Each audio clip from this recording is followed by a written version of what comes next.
Do bada boom, bada bing. Welcome to the show. I'm Lex Vortex, and you have entered the Vortex, and this is Vortex Open Mic.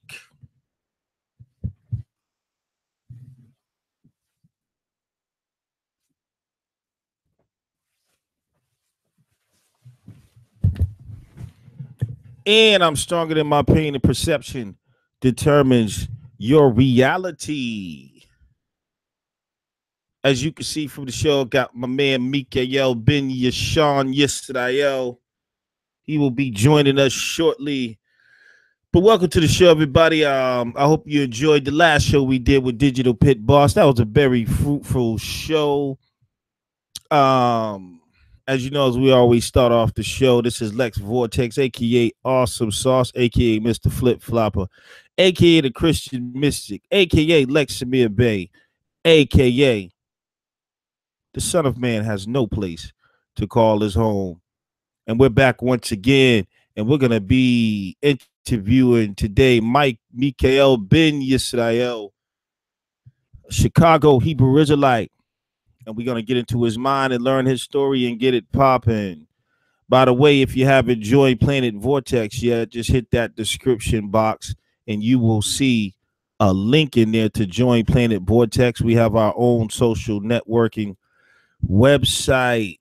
Make sure you hit that description box and join today. Also, download my new album, Cold Blooded Pre-Salvation. It's available for download also in the description box. Make sure you pick that up and tell me what you think.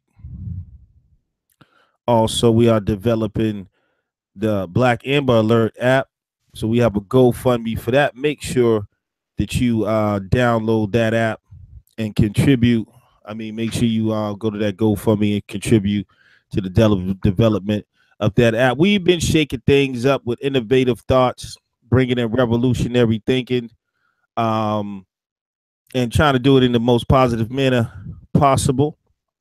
And so we're bringing on different people to get different perspectives and also to show um, unbiasedness and, you know, some sense of brotherhood, unlike other people. So I believe that no matter what your ideology, there is universal truth.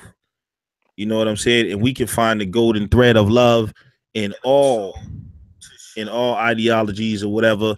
But I'm gonna tell you, love trumps them all. Love trumps them all. So if you're watching this, make sure you share, like or unlike, do something. But I appreciate your participation. Make sure you definitely share this video that we're about to put down. Put down. Check out Planet Vortex on Facebook. Absolutely. Check out Planet Vortex on Facebook. Also, check out Vortex Television. And you can find me on Facebook at Lex Lee Vortex.com. If you'd like to be a guest on this show and you think you got some unique, innovative information to share with me, you can contact me at 617-213-0905. Also, now I'm offering advertisements. If you'd like to advertise your product on this channel for a small fee every month, um, you know what I'm saying? We will advertise your project, your product. Contact me at 617-213-0905. And when we open up the lines, if you have questions for the guests, if you do, we will open up the lines. And that number also is 617-213-0905. And we will let you speak to our special guest today, Mikael Ben Yisrael. So just give me one moment here and I'm going to introduce the brother and we're going to get started as soon as I finish sending out my notifications. And then I'm going to turn on the camera and let you see my pretty face. So don't go nowhere. Stay tuned because it's going to be a good one. Going to be a hot one.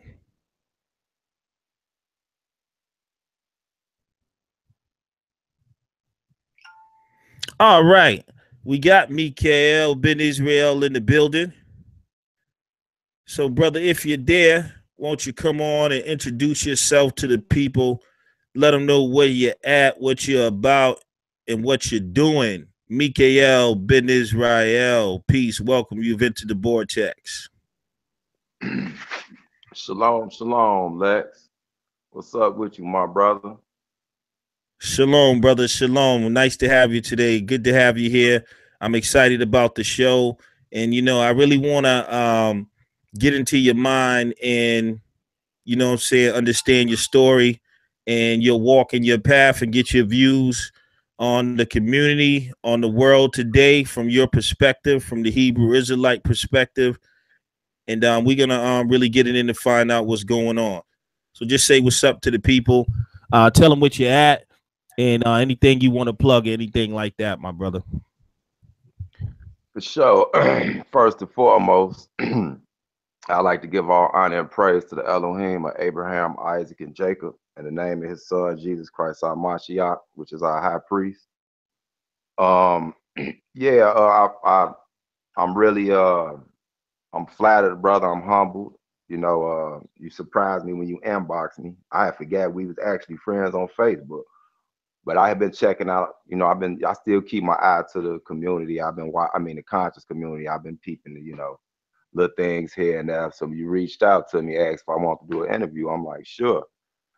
And so, yeah, I like the little setup too, man. It's funny because I'm actually launching something pretty soon, hopefully about no later than the third week of next month of April. The Walls of Jericho blog site will be up. So the Walls of Jericho site, which it kind of looks familiar to the setting that you have. We'll have I've had lessons on there, Sabbath day lessons. We'll have a bunch of information on there. We'll have historians on there. If you into the history, we even have brothers that that deal with the archaeological aspect of it. We'll have breaking news, hot topics. We'll discuss those. And most important, well, I won't say most importantly, but just as important, we will have some interaction, some things where my goal is to do things in the community because I feel that that's what it's all about. I don't care how much you read, how much you know. I don't care how big your library is. I don't care how much you stay in the Bible. If you not making the knowledge, the wisdom that you have tangible, then it's really for naught. You're just reading to get smart. You know what I mean? So it has to apply in today's society, and more importantly, it has to be applied within your own household and your own community. So what we will have on there, our goal is to start doing some we're gonna do fundraisers, we're gonna do events, things of that nature. And we're gonna try. I was thinking one day, I was like, for all the things that people say about the Catholic Church, and I know, boy, we ain't gonna even get on that. But it's all type of stuff with them cats. I mean, everybody know this. I don't care what paradigm you come from. You know the history with them. But when I look at as wicked as they are, I look at Catholic charities, and I know people who've been jammed up in situations, all down on their luck. And every month or so, they'll go there. These people pay their rent. They'll, give them food, canned goods, and all that type of stuff. So I think it should be even more so for us to be conscious and have what we call walking in the truth. We should hide these things. We shouldn't even have to go there. And so, you know what I'm saying? So all these media outlets we've been using, Lex, we've been knowing each other. We've had our ups, downs. Everybody in the conscious community that got into it. I mean, I'm just letting everybody know that in case you don't know. And that's how some of us build whatever type of weird relationships we have. But I think it is about that time. That's why I didn't hesitate when you asked me. You know what I'm saying? That we need to put these things into action, man. If we know people, then we need to start we need to start using these utensils that we have, and we need to use them, you know what I mean, as far as we should see the works in our community for the things and the people that we know. If not, we just knowing stuff to say we know stuff. You know what I'm saying? So the Walls of Jericho will be launching in April. We will have a store there where people could come on there like what you doing. And you know, if you selling products, I don't care if it's from shea butter to rap DVDs, whatever you want to do. Shout out to my man John Boy and my boy David Israel, man. They got some hot stuff out. I'm definitely gonna hire them on there. And just everything about us, that's what I'm about. That's what I'm gonna do. So we're gonna have some fundraisers, we're gonna have all that this summer. I'm still planning on doing a documentary about Chicago. And I'm just doing this community work, bro. And of course, first and foremost, you know, my whole thing is to try to change the mind of my people, man. Just based off what I've been through alone. I shouldn't be here. I mean, you know my story. You know some of my story. The people that I don't really want to make this about me. I want to make this focus. The reason I'm on here is to bring attention to the brothers and the sisters that's out here that want to see change. You know, instead of just criticizing the infrastructures that's already set up, put something out there better. And it can really be done. It can be done, you know. But from my standpoint, of course, it can't be done without the Most High involved. You know, we've been trying to do things for a long time, and we make a little noise and we shake, and then you know the whole sandcastle fall in on us. So really, that's my goal, man. That's where I'm at. And if you want me to get into a you know, a little biography or whatever, how I came into where I'm at now, you know, that's up to you. That's fine. I have no problem doing so. Okay. Yeah, everybody, welcome, man. We got Mikael Ben Yisrael right out of Chicago, Hebrew Israelite. And we're going to get his perspective, man. If you're tuning in, make sure you like, share, and subscribe.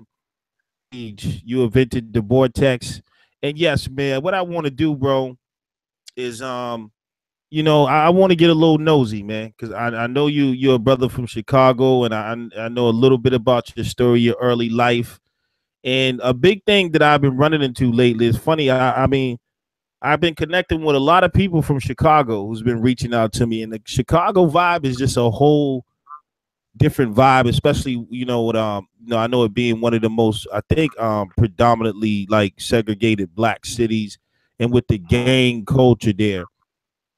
And as you today, you know what I'm saying, coming up out of that and being a Hebrew Israelite today, acknowledging the creator, you know, that's a big thing in terms of changing someone's life. I wanna find out a little bit about your path, man, about, so you know, what was your before you was into Hebrew Israelite, or you know, you started trying to live righteous. I mean, was you involved in the gang culture in Chicago? If you was, tell us a little bit about it, and how you begin to wake up. Okay. Um, yeah. Well, to be quite honest with you, you know, I coming from an outsider's view, you know, I've had the blessing from the Most High. I've had the luxury, I mean, even in my down moments, to be able to rub elbows and shoulders with people who I normally wouldn't have ran or had an opportunity to be able to come in contact with in my prior life, as I might say. And when I say that too, I don't want to make it seem as though, let me be real frank with something too. I'm not one of those brothers that came into the truth, quote unquote, and basically turned my back on everybody that I came up with. Um, I don't get into criminal activity no more. But if you was to check my file, you know, it's not something I'm proud of, but it is what it is. It made me who I am. I was young, you know, growing up in Chicago, a youth. You know, the thing is, I didn't quite fit the stereotype. I had both of my parents. I lived mainly with my father, but at certain times I lived with my mother and with my father you know, after they split or whatever. And then, you know, the first time I would say, you know, I had a little crew like everybody else. You know, you go to grammar school. I had these certain friends that I got close to, and you know, the whole quote unquote gang culture in Chicago is extremely unique. Los Angeles probably could relate to it to some degree. But I would say the uniqueness of it is the gangs in Chicago were not they not just like your regular street corner gangs, like going off streets and stuff like that. That wasn't how they was built first off. So what people have to do is you have to look at the whole history of when they even started and how they started. Like when you look at the Crips and the Bloods of LA, you see they started as community type organizations. Well, it's no different in Chicago. And actually the ones in Chicago are actually older. I was a vice lord, you know what I'm saying? I was a conservative vice lord. And I was a kid when I first got into it. And we looked up to him when we seen, because I mean, that whole thing go back to the 50s. You know what I'm saying? Like they started in like 53 or something like that. I know you seen the stuff on History Channel and all that. They was kind of off on it. I was into it for real. So from the Chiefs on up, I know a lot of these cats related to all type of stuff. You know what I'm saying? So I was a shorty or whatever. I was in grammar school. And I say I probably was in about sixth, seventh grade. You know how it is. At first, we was just calling ourselves something, me and a couple of my friends or whatever. And when we decided to go on over there, back then you had the OGs or whatever.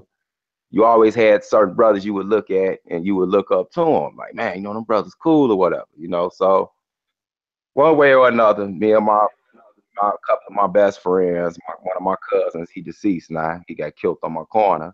We'll get to that. But we decided to become vice lords. You know what I'm saying? Some of us became folk corner hustlers. Some of us became conservative vice lords because where we grew up at, they shared that same territory. They were allies, the folk corner hustlers, which is basically another branch of vice lord, and the conservatives. And so, I got into that in grammar school. I was 12 years old when I got quote unquote blessed, as they call it. And it's the point I was getting at. It's different there in Chicago because it's not only what you call gangs. They're actually based off some form of a religion. Like the Vice Lords and the Blackstones, people see the symbols and stuff and, the colors and all that. But the truth is, the reason they have a 5-point star is because their religion is Moorish American. And so I didn't understand any of that when I was coming up. It just was part of the culture. And so, like I say, I became officially a real vice lord. I'm gonna get to all that, but so I was a kid, from 12 years old. And then I say when I got in 8th grade was when, I seen how serious it was. I mean, I knew how serious it was because we would have the little brawls. They used to call us, we was the baby lords. We would fight the baby GDs and all that type of stuff. But in 8th grade, that was the first time I actually got shot. I got shot in front of the school because a fight had broke out in grammar school. And I had a fight with one of the GDs, not bragging, but I pieced him up pretty decent. And I thought I did something in front of my guys, yeah. As soon as we got outside, he was out there waiting for us. He had some guys with us. We thinking, okay, we about to rumble. See, because back then, you would fist fight more than you would shoot. Somebody always had a gun, but you would fist fight more than you would shoot. Ain't none of that no more. I mean, they just, you might see some people fighting. They'll jump on a few cats, but everybody got guns. So, but back then, that's how we went down. And basically, I thought it was another round 2 fight. And he had something funny. I got popped in 8th grade. That was the first time I got shot. And after that, I was just in it. I didn't die from it, so I figured I had one of those little dumb minds that, hey, he didn't kill me. I must really think I'm something. So I actually, instead of me being deterred from that lifestyle, it actually made me go farther into it. Now, because now I think I'm bad because I didn't die. So I wound it up, to keep a long story short, getting shot 3 more times, 3 separate times rather. Been shot 5 times, but I got shot on 3 different occasions. The first time I got shot in the hip. Second time I got shot in the buttocks. The third time I got shot in the leg. Fourth time I got shot in the neck, in the face, and then the last time, of course, is when I got That was later on, some years later, when I got shot and I got put in a wheelchair. I got shot in the back, of course, a few times, a couple times.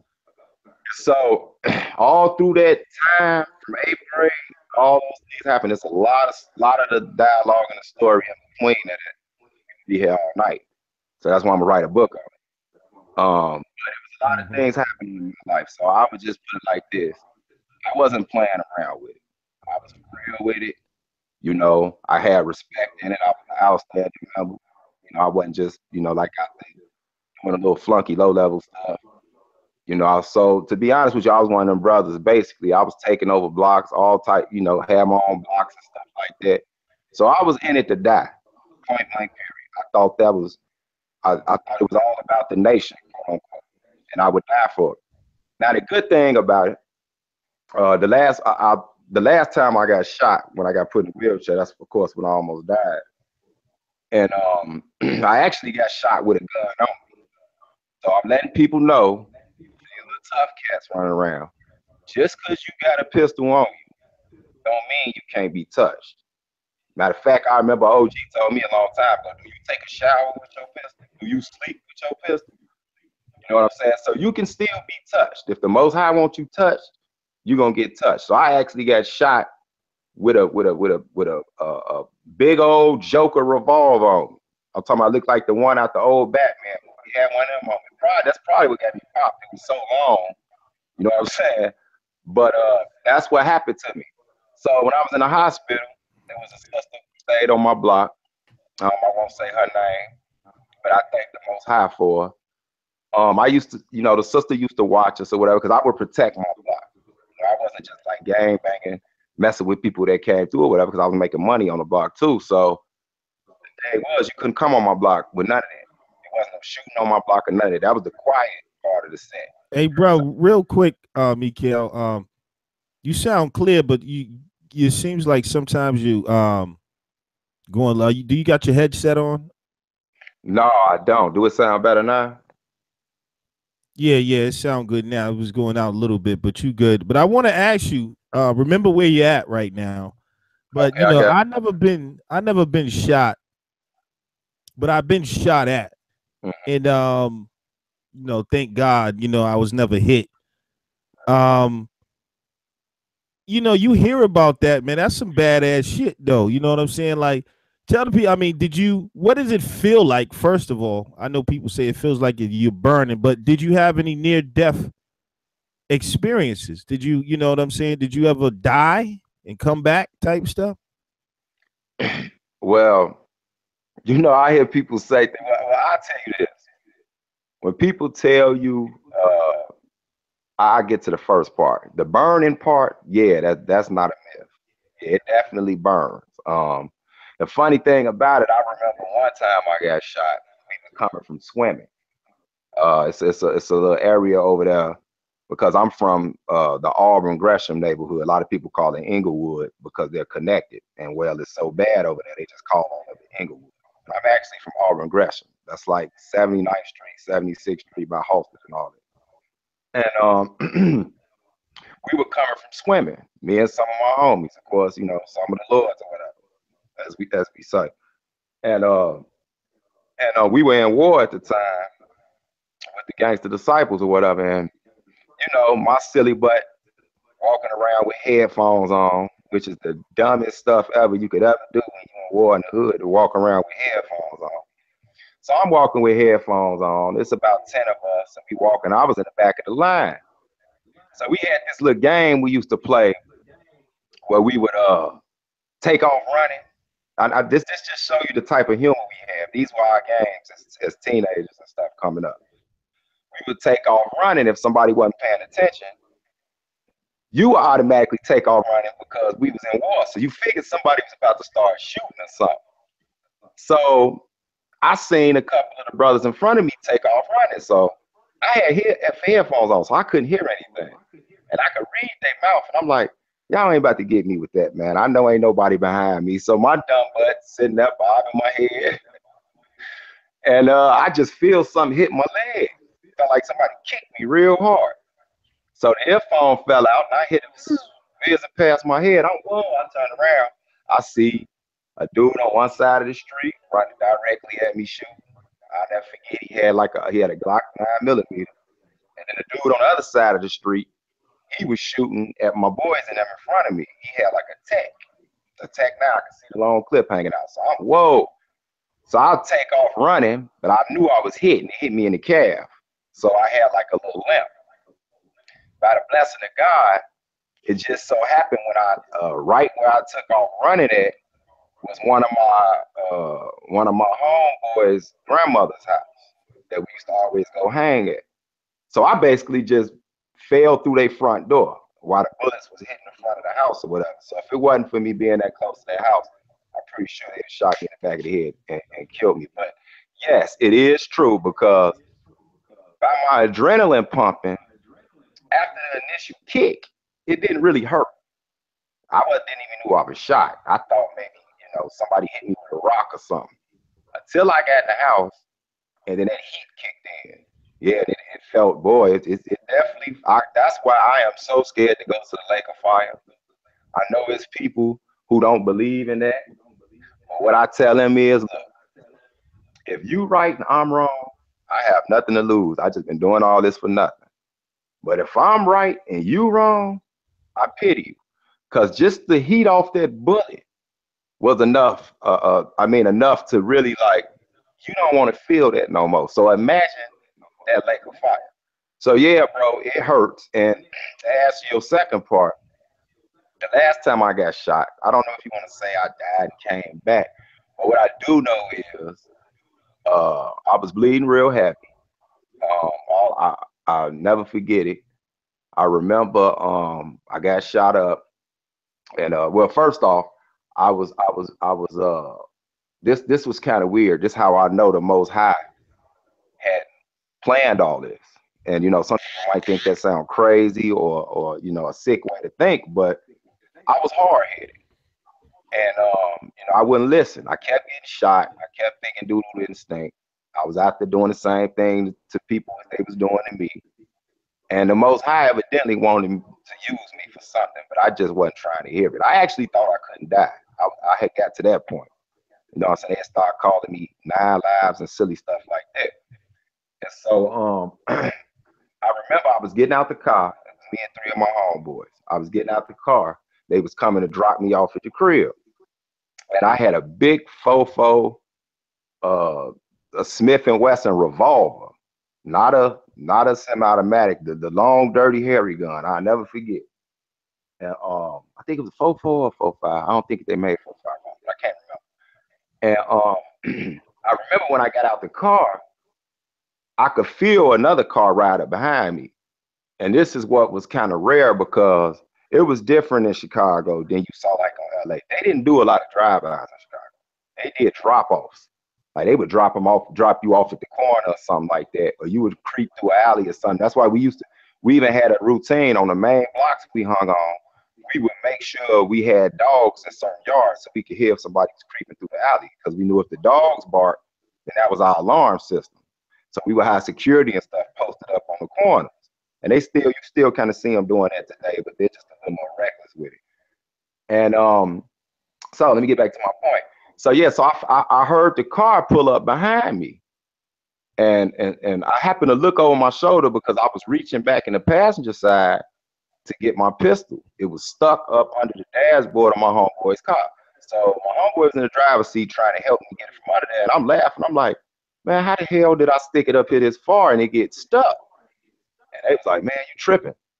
And before you know it, I turned around and I looked. And the truck, it was an old Bronco pulled up on me. I mean, they were so close to me, they could reach out and touch me. And the dude in the driver's seat had a blue bandana around his face.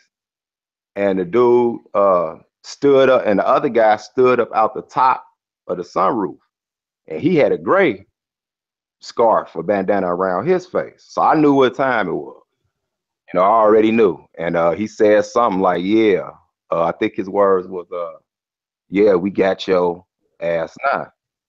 And I was like, damn, I just knew it was over. So all I know was I seen the fire, multiple fire. He shot about 11 times. I mean, we was 6 feet away at the most.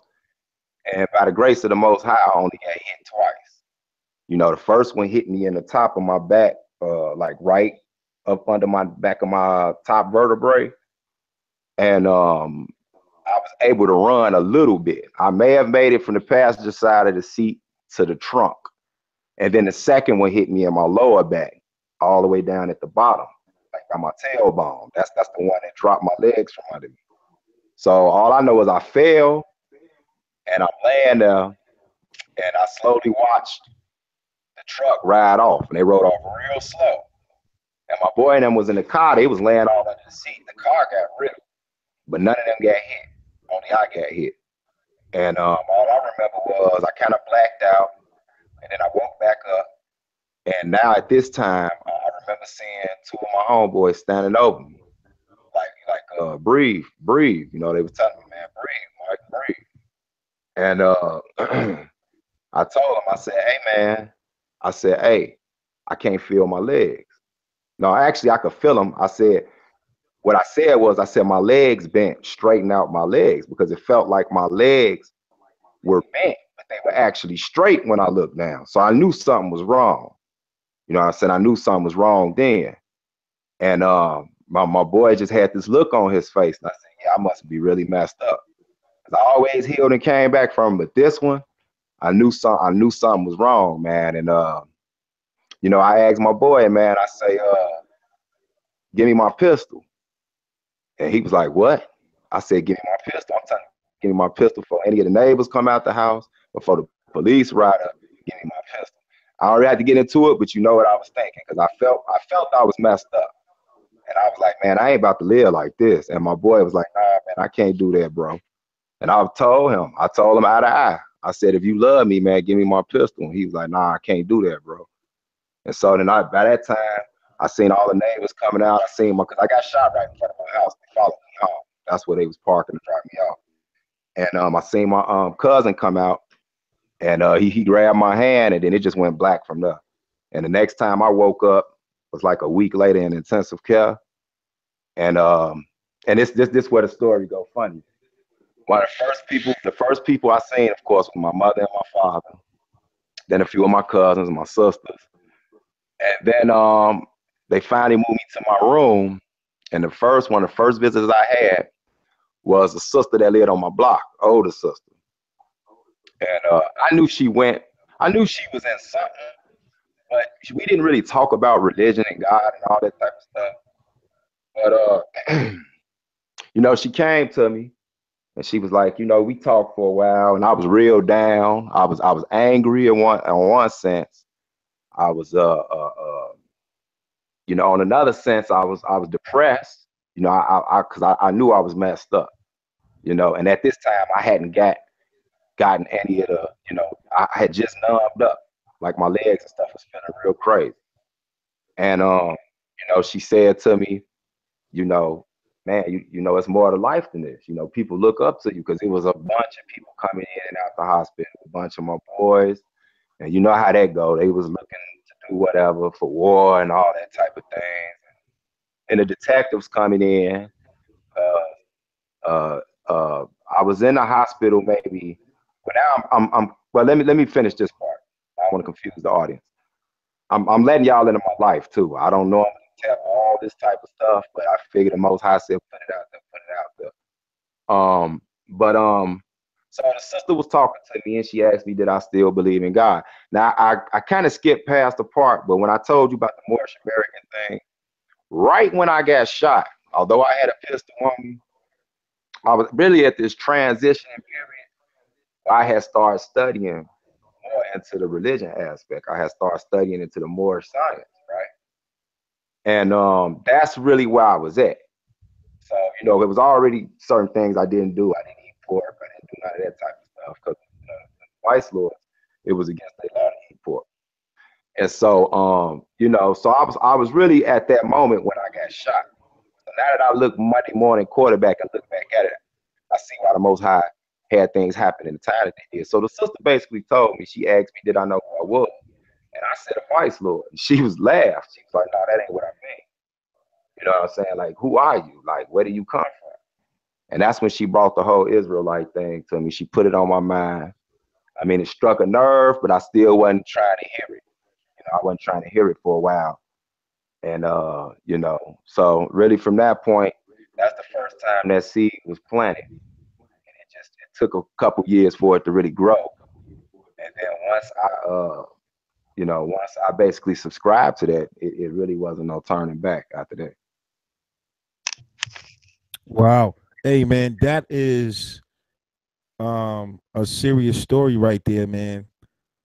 And something that, I mean, hopefully a lot of these young G's out here can learn from.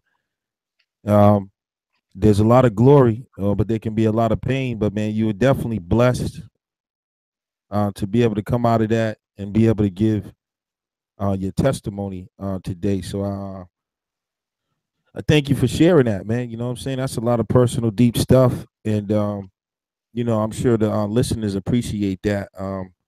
We get to live it through you. If you're listening, by the way, make sure you like the video, share and subscribe.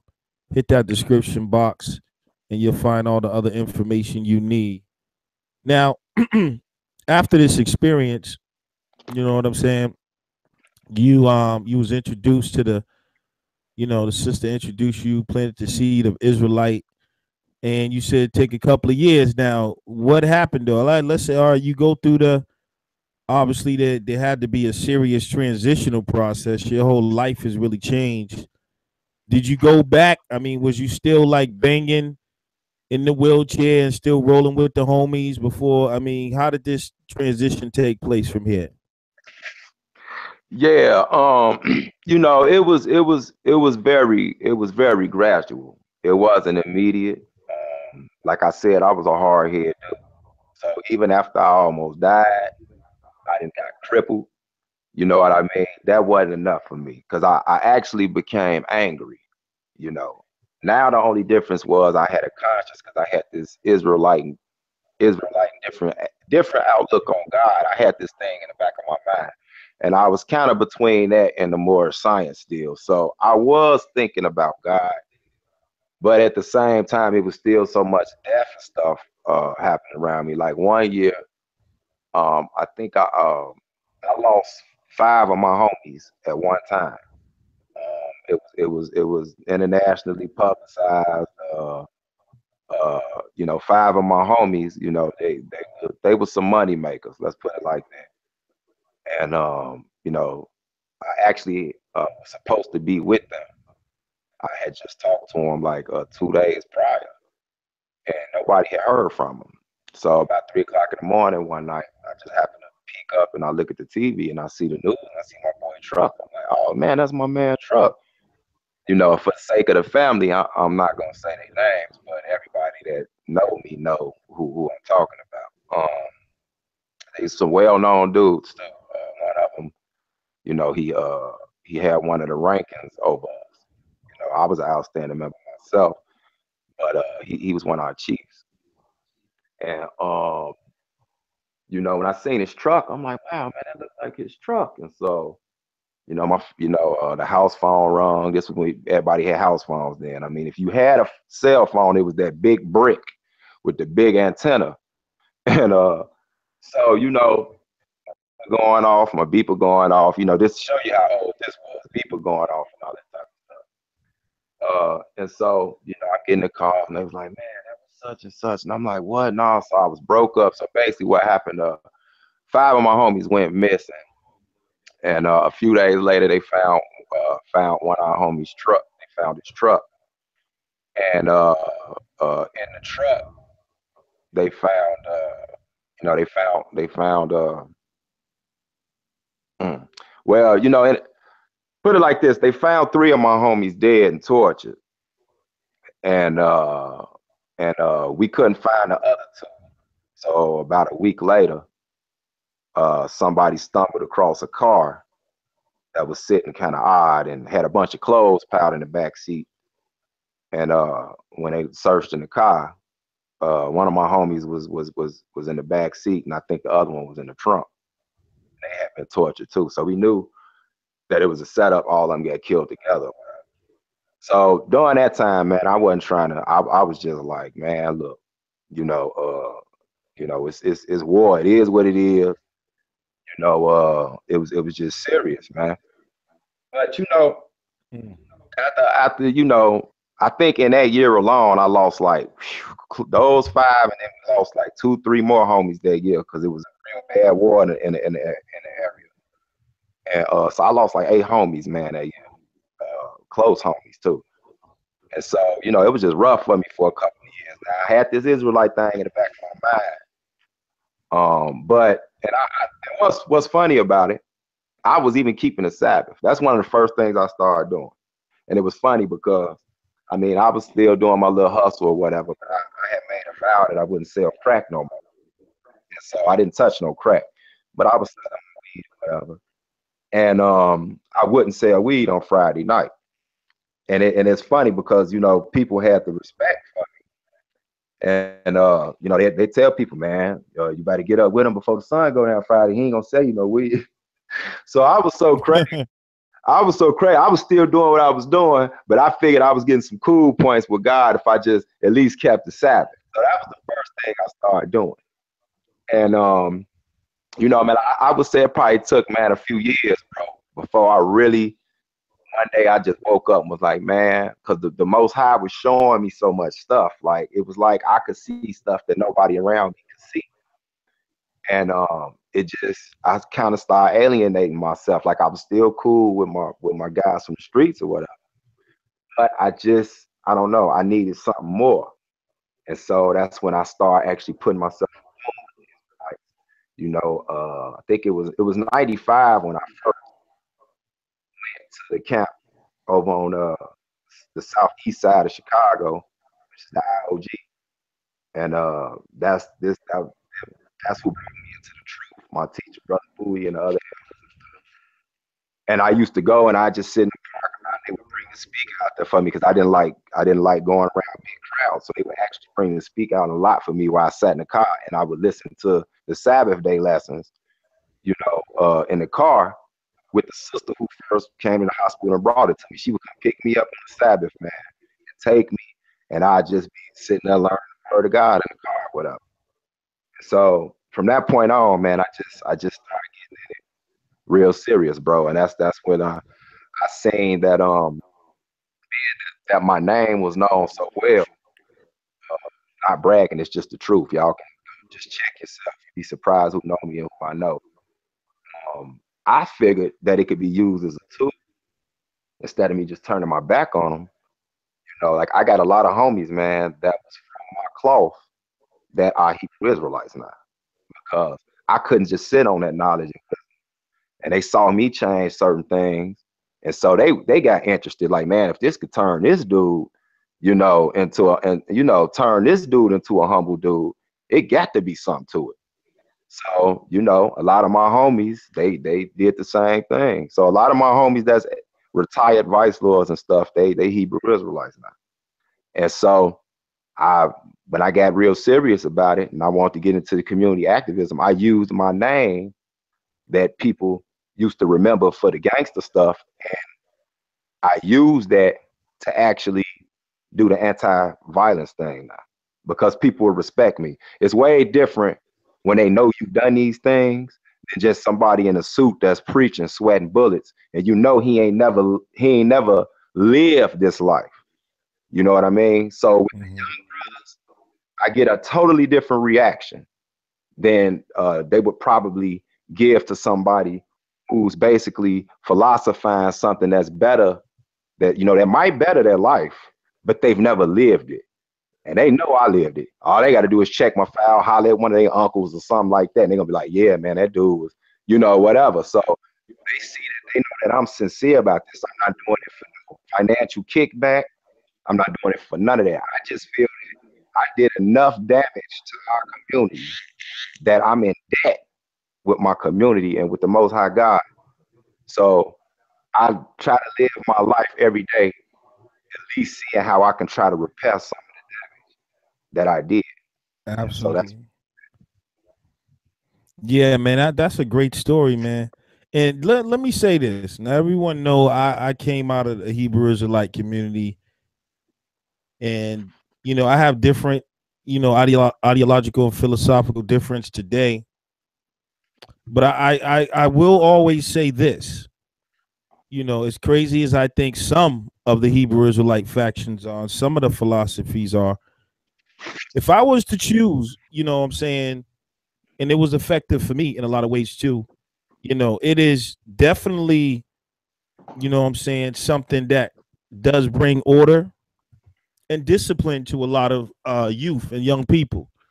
It did it for me in my path. While I do differ with it now in some ways, I gotta admit that if I was to choose, what I'm saying, one of these, like, kind of, for lack of a better word, pro-black kind of religious movements, the Hebrew Israelite doctrine would be the best out of what I call the pro-blacker movements. You know what I'm saying? Because it does have rules and laws. You know what I'm saying? When we get into that other stuff, I don't think it's effective at all. So I will have to admit that. Um, Now you came out of Bowie's, brother Bowie's camp. I used to watch a lot of Bowie's videos. Now, ain't that the same camp that Israel Doctrine came out of? Did y'all know each other? Yeah, Israel Doctrine come out the same camp. Um, I think we kind of knew of each other before this whole social media thing took off. I think we may have seen each other once because I once or twice because I remember when I first met him on Facebook because he's one of the first cats I knew that was doing shows. Before I ever started doing shows, he was doing shows. And I recognized him, but I just couldn't put a finger on where I recognized him from. And so when we did talk, he knew some areas, people that I knew and things of that nature. So yeah, we came because actually I believe he came out of the House of Jacob. I'm not sure, you would have to ask him, but the House of Jacob is basically a sister camp that derived or broke off from the IOG. It ain't like the One West thing, how he broke off because, whatever reasons, and they get into it. Now, all the camps that came from the IOG are all still You're breaking up just a little, bro. Like, not breaking up, but I don't know if stay close to the mic. But I think I know what it is. It's my hand on the back of the phone. Can you hear me better now? say something again. Can you hear me better now? Yeah, I can hear you. It's not a problem. Sometimes it goes like you in a hallway kind of thing, but just go on. It's cool. We can still Okay, hear yeah, you. Okay. Yeah. So for the most part, yeah, we basically came out of the same camp, basically. Oh, okay, And that's what's up. hey, but that brings up another subject, if you don't mind. I really want to get into that the whole Hebrew Israelite thing because it's a lot of misconceptions out here, man. Like what you were talking about, how crazy some of their doctrines are, and people think we all the same. We absolutely not. As far as our You starting to go doctrine, in and out just a little bit again, bro. I don't know what's going on, but it's just like I don't know. Can you? You got yeah, it's still a little airy. Do you got a headset? Let me see something. Hold on. So you just came back in just then. Okay. I want the people to hear your message. Is that better? Yeah, sound like it. Go ahead. Better? You can stay. Yeah, there you go. Okay. Can you hear me good and clear? Yeah. Okay, cool. Yes, about the Hebrew Israelite community. You know this. It differs vastly. I mean, we are not all the same. And what I mean by that, we have certain key because we believe it's our culture. One of those are keeping the Torah, to whatever amount that each fraction keeps it. But we all honor all honor the Ten Commandments, the first five, that's in the first five books of Moses. Um, so that's our constitution, basically. We are a nationality, not a religion. Now, within the nationality, you can say it's religions in it, but we are a nationality, and people really get it misconstrued. All Hebrew Israelites are not the same. For example, the camp that I come out of never had anything to do with the camps that a lot of people familiar with, like the One West camps, where you got ISUPK, GOCC, IUIC, the guys you see standing on the corner, the brothers you see standing on the corner, excuse me. We did not come from that, though our history go back just as far, or if not farther. You can go back, check when you do the whole history thing, it leads you back to early 1900s to the mid 1900s and all those type of things. Like I got family, my God family, my God brother and his family, they actually were part of the group that went to Dimona, Israel with Ben Amina. Now that was the kingdom of Yahweh. That's a totally different camp than where I come from. But that's how the Chicago Hebrew scene set up. You got the different fractions. Now you have the One West fractions there, like you see in New York. You got IUIC in Chicago. You got ISUPK in Chicago, and I think you got GOCC and one of them in Chicago, and a couple of other groups. I know some of these brothers personally or whatever. But for the most part, the majority of the Israelites here come out of either what you would call the more moderate Israelite camps. You know what I'm saying? Like the camps that you say, you don't see them really like on the corner screaming at people and stuff like that. You know what I mean? You had more cultural Israelites like the kingdom of Yahweh, the brothers that went over to Israel. You know what I'm saying? So that's a that's a big misconception. We are not, we did not all spawn from the same spark. Let me put it like that. And that's why the doctrines are so different.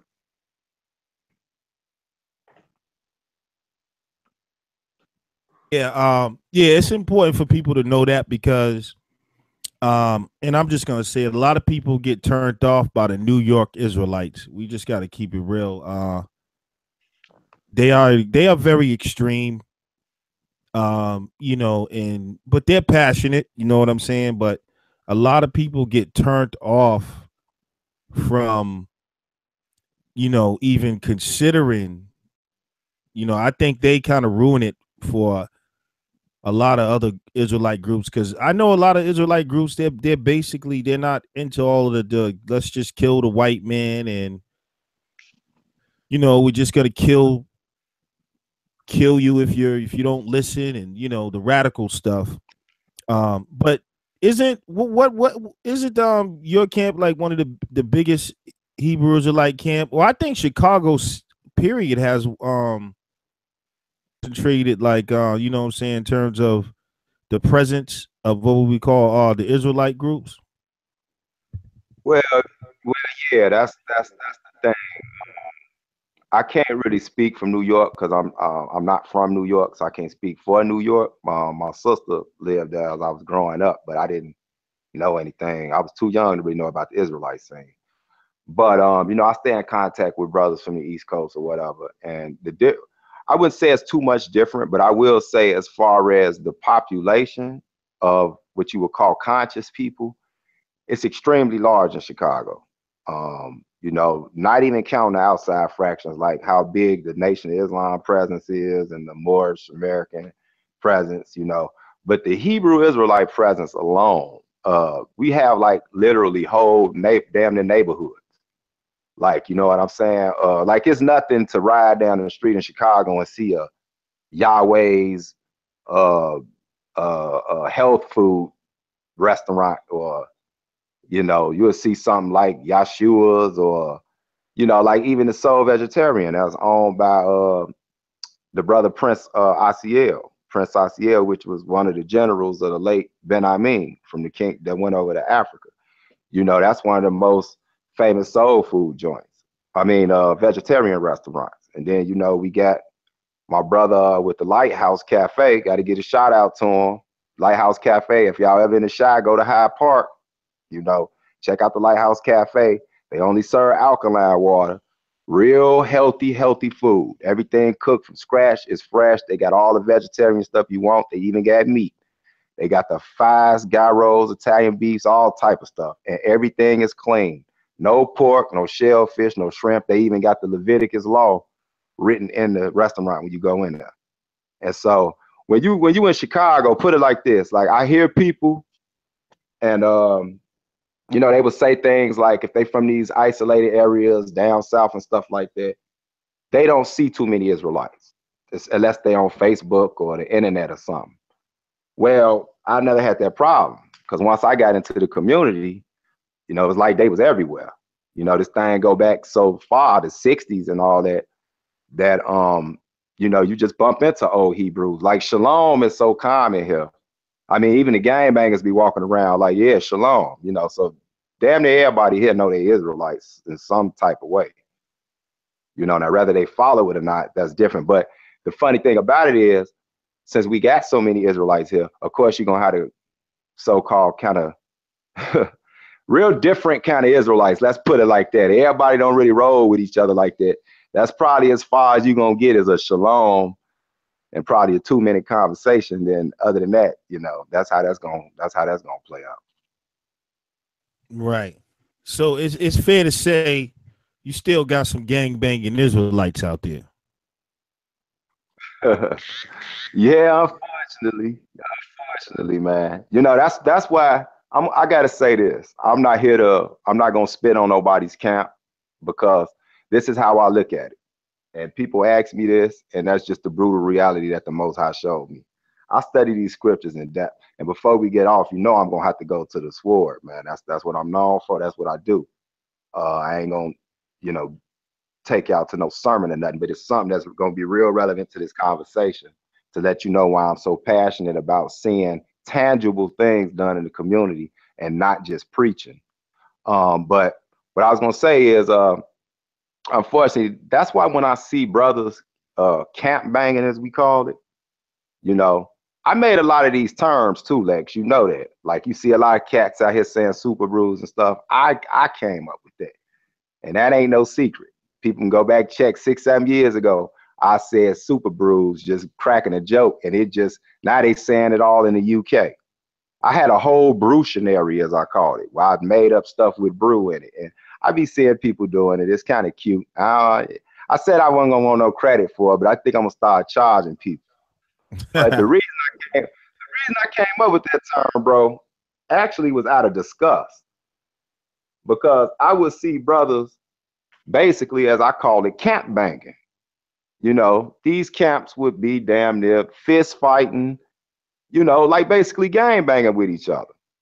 And that is a real dangerous thing to do because you know it's nothing more strong than being indoctrinated. It's nothing more strong than to have some type of quote unquote religious, or I would say for a better word, spiritual conviction, right? Because if you think the Most High is with you, you is dangerous. You dangerous alone. If you add that to it, and then you still got that thug mentality, as far as how you deal with things, and I know I got it in me a little bit, but I'm smart enough to know it's certain things I cannot do, and that's because people look up to me. So if I go out there and do something crazy, then they gonna think it's okay for them to do something crazy. And now you know it, I got blood on my hands, and I don't want to have to deal with the Most High. But when I see these brothers camp banging, bro, it really turns me off for this fact. In the Chi and other cities like this, because it ain't just exclusive to the Chi, we was out there doing this for real. People are dying over this quote unquote gang banging. So when I decided to turn over to the Most High and live as a righteous Israelite, you know, that believe in Christ, I had to leave the gang banging mentality alone. If that's the case, I could have stayed gang banging. But when I see brothers with the sword in their hand, as we call it, the Bible, and they MF, and they, you know, we gonna cut your head off when the Most High come. I'm like, they basically still got the spirit of gang banging. You know, the prophet Isaiah said they on the corner like wild bulls caught in a net, filled with the fury of the Lord. You know what I'm saying? That's only in our communities. You don't see that nowhere else. People just hanging on the corner, mad as hell. And I used to think that that verse was just about the gangbangers until I got to looking. I'm like, man, some of these camps look just like this verse because they mad all the time.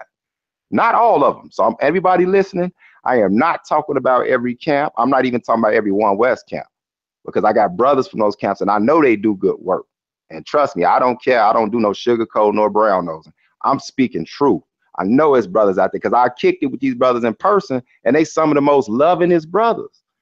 But then you got cats out there who I will not name, but it's a particular camp out there that you can't pay me to go kick it with them because they say some of the most obnoxious, like it's a good thing I'm not gangbanging no more because some of them brothers would be throwing the trunk for some of the stuff that they be saying to our people though.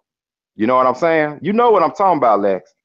And yeah, it give us a bad name. So when I see that camp banging and you basically, it's like you out there doing the whole Vice Lord GD or Blood and Crip thing. The only difference is you got a Bible. You know what I'm saying? I say this. And then for that to come and you bring that to Chicago, see, and I'm going to tell you something. I'm going to keep it 100. Not all the camps, but some of these camps, they do all that, you know, cussing out people and all that type of stuff. Especially, my thing is, if you there to clean up your people, why the hell you tear them down first? Because a lot of times what you just did is say filthy communications corrupt good manners. So you didn't turn really some people straight off of God. Like if they had any skepticism about the Bible, you just confirmed it in their mind. They not even gonna want to deal with it from what you're saying. And they'll say something like, well, you know, the path is few. And, you know, they use a couple of verses straight out of context when the number one goal was to gather the lost sheep of the house of Israel, not humiliate them and turn them straight off. Yeah, you can tell them the truth. And I know Jesus said, what was that, Jesus? Let me see.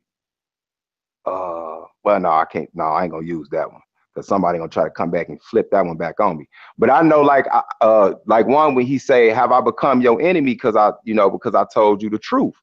I understand all that, and I know, you know, all these scriptures. I know them by heart. You know what I'm saying? You know, open rebuke is better than secret love. All those things are still supposed to be done in a certain manner. You know what I mean? And I'm gonna tell you, a lot of them, you do not see them in the hood doing it. Go look, pull up Chicago. And when you see them out there teaching on the corner, ever notice, if they in the hood, they ain't calling people bitches, excuse my Hebrew for everybody listening, but this Vortex TV is real raw. They not calling people MFers. They not saying that we gonna cut your head off. They don't say that when they in the hood. And you know why? Because I'm gonna tell you, it's a different type of cat breeded here in the shop. They ain't gonna care about no Bible if they hear you out there talking like you a straight up gangster. Y'all gonna be out there squabbling or worse. So when you see them doing that in the shop, they downtown. They downtown where all the Gentiles, quote unquote, white people and all the multi-ethnic people out. That's where they at doing it. They don't do that in the hood here. When you see them standing on the corner in the hood, they preaching straight to wake their people up, which is a very smart move because they ain't gonna last long doing that here. Because I guarantee you, these cats will test to see if God got them hedges around you. Right. Yeah, absolutely, man. It's like everybody know where to do what they do and how. Speaking of that, I do want to get into some of the spiritual concepts of the Hebrew Israelite movement and some of the controversial topics. And everyone knows that I'm the crazy New Testament mystic Christian, but I believe that the message of Jesus is for all people. And I think if someone is saying it's not, then, you know, I don't believe they're correct. But a lot of Hebrew Israelites condemn all other nations, Christ, they can't even come to Christ. Matter of fact, only thing they're gonna do, the only job they can have is to be slaves. And some even teach that Christ don't even love these people. You know, Christ is, you know, he hates, you know, they're nothing but a drop in the bucket. You know, they use scriptures like that, and the white man is the devil that the Bible speaks about. He definitely can't get no salvation. You know what I'm saying? This is the type of rhetoric a lot of Hebrew Israelite camps spew.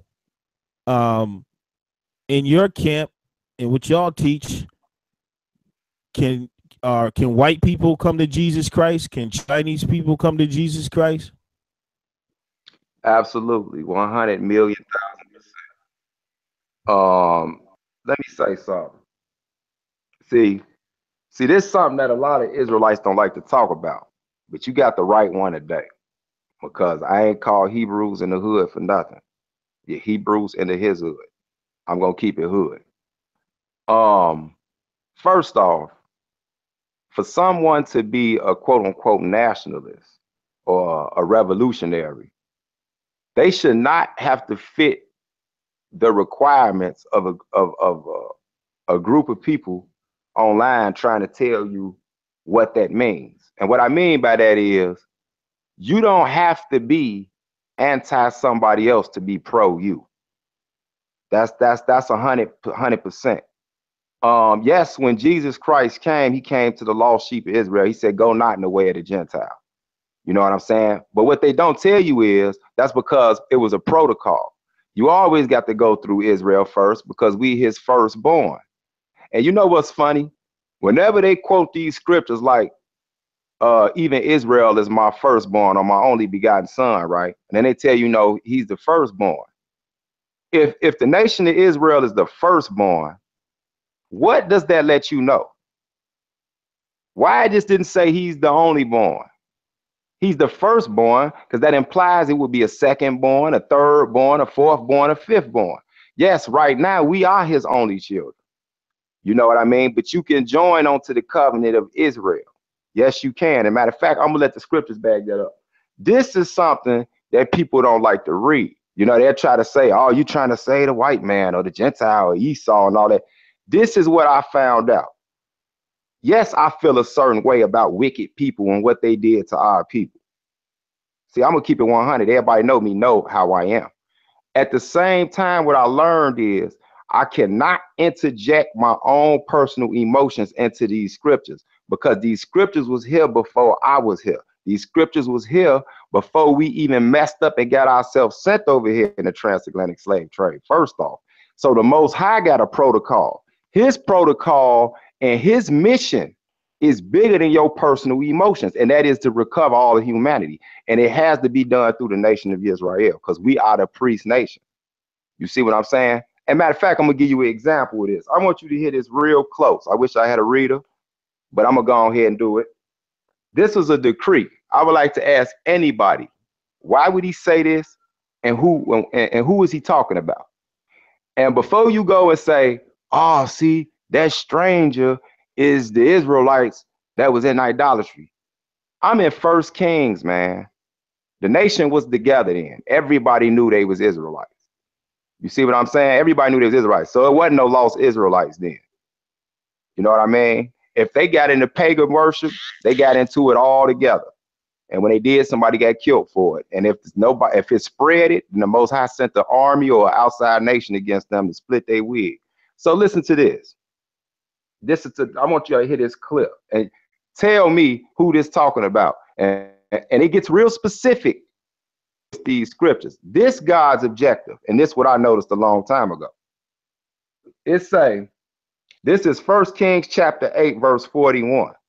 It say, moreover, concerning a stranger, listen to this clip, that is not of thy people Israel. I want y'all to hear that clear. Y'all read with me. It specifically says, let me read that again. Moreover, concerning a stranger, so he's telling you how to deal with strangers, that is not of thy people Israel. It said that is not. So that means they're not genetically an Israelite, not of thy people Israel. Listen to this. But cometh out of a far country for thy name's sake. For they shall hear of thy great name, and of thy strong hand, and of thy stretched out arm.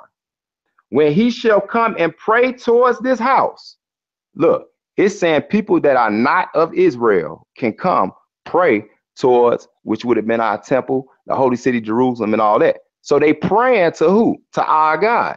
Because we knew they worship devils. They didn't know nothing about, if they lucked up and found out about this God, this is a decree right here. So he's saying that people that are not of Israel, when they come to pray towards this house, listen to this.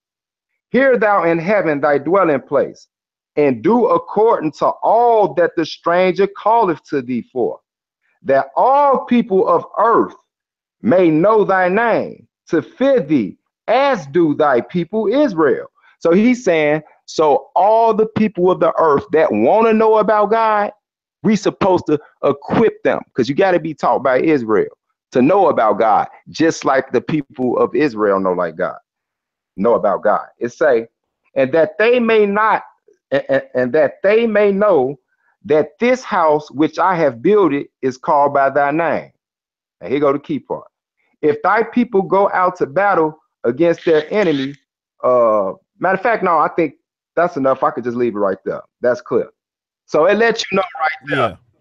It lets you know, it specifically say the people that are not of Israel can come pray to the Most High, and we supposed to accommodate with them. Am I going to fish for them? No, I'm going to fish for my people. But how do you think the whole earth and planet is messed up? Because the priests messed it up, and that's us. We ain't got nobody to blame but ourselves. Let me ask you something, Lex. Let me ask you something. I'm glad you brought this subject up. Okay. If you chilling in the crib, right, and somebody kick your door in and run up on you and bust you in the head with a bat, right, and knock you unconscious. When you wake up, and say you wake up and you see the guy standing there who bust you in the head with a bat, and then you see the bat laying on the ground, are you gonna get up and start kicking the bat and cussing the bat out, or is you gonna go confront the dude who was swinging the bat?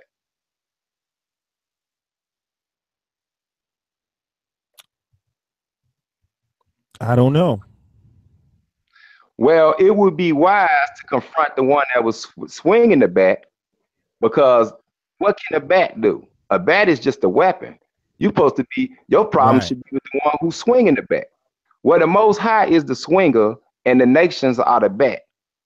You know what I'm saying? Point blank, period. Right. They love to run to Deuteronomy 28 like all Israelites do, but they seem to not pay attention to the fact that it was the Most High who put this on us due to our disobedience.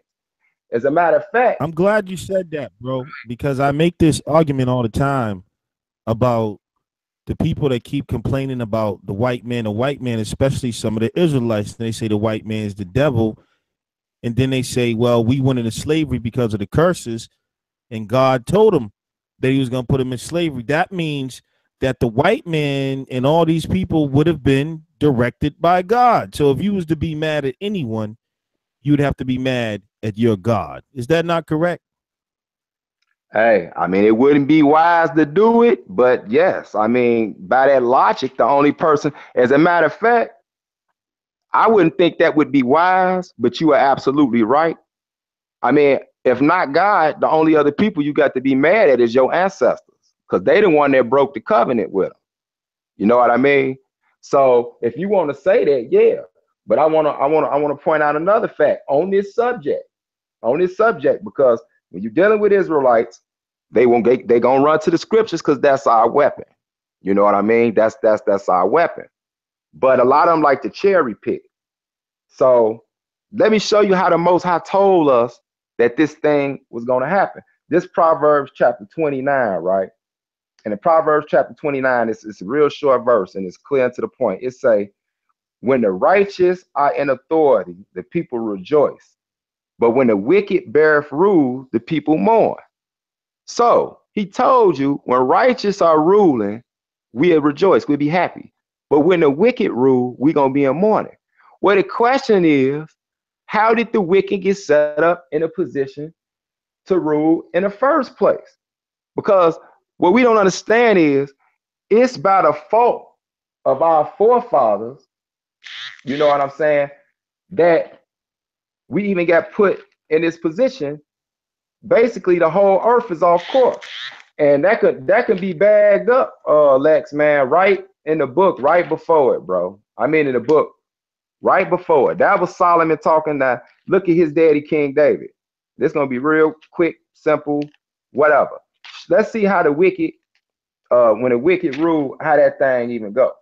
Because people like to read stuff, and I be looking at them and I say, man, they sure didn't read a couple of steps up over that, or why that happened and things of that nature.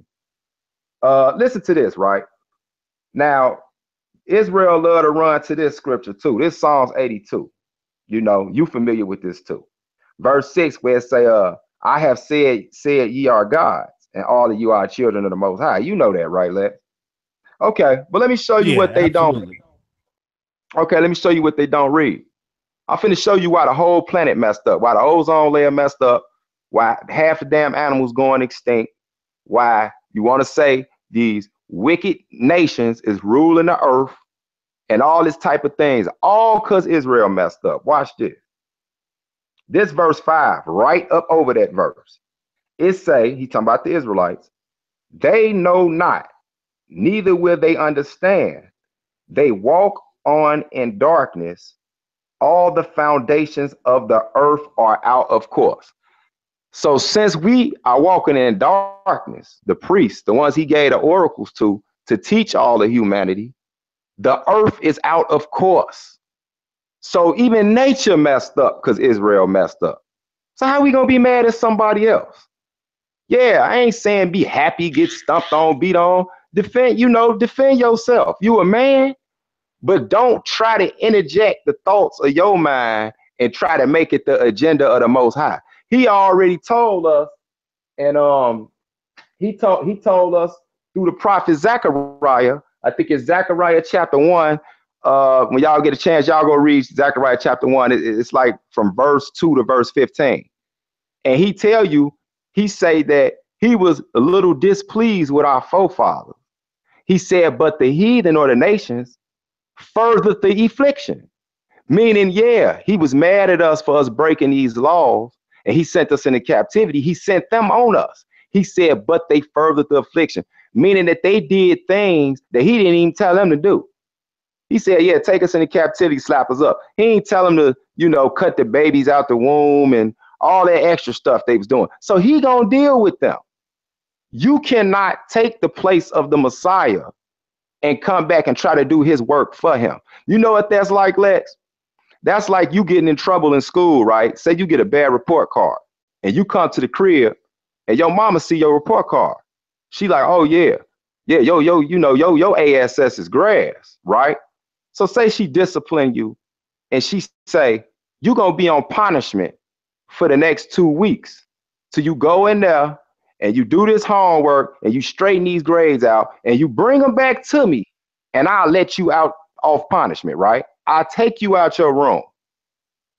And while you in that room, you start figuring out these math problems where you went wrong, and you do the homework like she said and you get it right. But instead of taking your homework back to your mama so she can let you out, you go and start drilling a hole in your bedroom wall. Now your mama gonna come in like, what the hell is you doing drilling? You're gonna free yourself, huh? But I'm the one that put you on punishment. You supposed to came to me. And what a lot of Israelites don't know what they doing, they are trying to usurp the authority of the Messiah, the main one that they claim, or the Most High, the Father. They are trying to usurp what he's done by trying to play position of savior.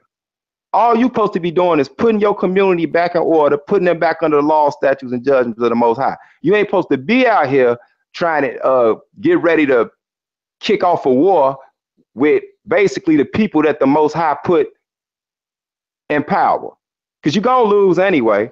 And that's another thing. I can't stand these internet revolutionaries. And I ain't even talking about it. I ain't even talking about the Hebrew Israelite community now on this one. I mean, they not exempt of it. But when I see all these conscious community cats, they talk all this black power, this and that, and you need to do this and you need to do that. I am quick to check one of them brothers if I don't see them on the front line, willing to die for the same thing that they out there saying. Don't be back there trying to be Nat Turner and Marcus Garvey behind a keyboard or on YouTube when you won't get out there and put yourself in harm's way first. I think that's really some soft, cynical stuff. And it really I don't know if you I don't know if you've seen, but you know, I've started my little campaign where I was saying Black Power is dead. They it upset a lot of people, a lot of them, I got a way of getting under people's skin, but I'm not really saying you're saying the same thing I'm saying. I just say it in probably a more harsh way, but I think you can feel those sentiments, man. It's like that stuff is ridiculous, and God forbid you influence the mind of some youngster that's really about that, and they go do something stupid, like for instance, Mika Johnson. You know what I'm saying? Well, he wasn't a youngster, but what happened? You know what I'm saying? He did that, and now what? What is it? Did you take care of his family? They don't honor him. They ain't got a holiday for him. So you be surprised how impressionable some people's minds are. You know what I'm saying? Like for instance, some of these Chicago gangbangers, right? Or whatever, gangbangers anywhere. They're frustrated already. You know what I'm saying? Then you come telling them, hey, the reason why you living like this is because the white man's the devil, and we got to bang on it. And they already banging. So it won't be nothing for them one day to say, you know what? I'm going to bang on that beast. Right. And they go do something. And I mean, that would be better for them probably. At least they ain't banging on their own people. But either way, you done destroyed a life. It's dangerous, wouldn't you say? Well, you gotta, yeah, I would definitely agree. I mean, you gotta take responsibility. Like, can you hear me clear? I hope I ain't fading out because I'm moving around. Can you hear me? Yeah, I hear you. Okay, look, let me say this. I like to say this. You know how they say with great power comes great responsibility. Well, as a priest, as an Hebrew Israelite, with this great priesthood comes great responsibility. Whatever you put out there, somebody is going to take that literal. Like I love the I believe it's Matthew or Mark chapter 25 24, where Jesus talk about the parable of the sowing of seeds. He talked about how he threw his seeds down, they landed on stony ground, the birds came and swooped them up. But if you ever pay attention to that parable, it's telling you that when you go look at it close, it basically telling you 3 out of 4 people ain't gonna get what you saying, but that 1 out of those 4 is gonna get it. You know what I mean? Like, you're gonna throw them seeds down and the birds gonna scoop it up, or somebody gonna come up with some super, revolutionary, whatever, man, put that Bible down. So they the birds that just swooped you up. They swooped up the seeds before they can land in the soil and grow up some trees. But one of them gonna land and one of them gonna grow. That's who you need to focus on. So yeah, man, when Cats is doing that, but you got to do me a favor and you got to forgive me. My eye has been to the news, but I've been looking more internationally because I'm looking at this UN and these the European common market and things like Britain dropping up out of BRICS dropping up out of the union over there, because I know prophecy. And I'm looking at these type of things. But who was the Mika Johnson thing? Because I keep hearing his name. What did the brother do? Y'all forgive me for being ignorant, but I keep hearing the name. That's the brother that shot them 12 cops, remember? And then they killed them with a drone. And then they connected them to, like they showed pictures of them with like Professor Griffin stuff. And then, you don't remember that whole fiasco when the dude, I think that was in, where was that at?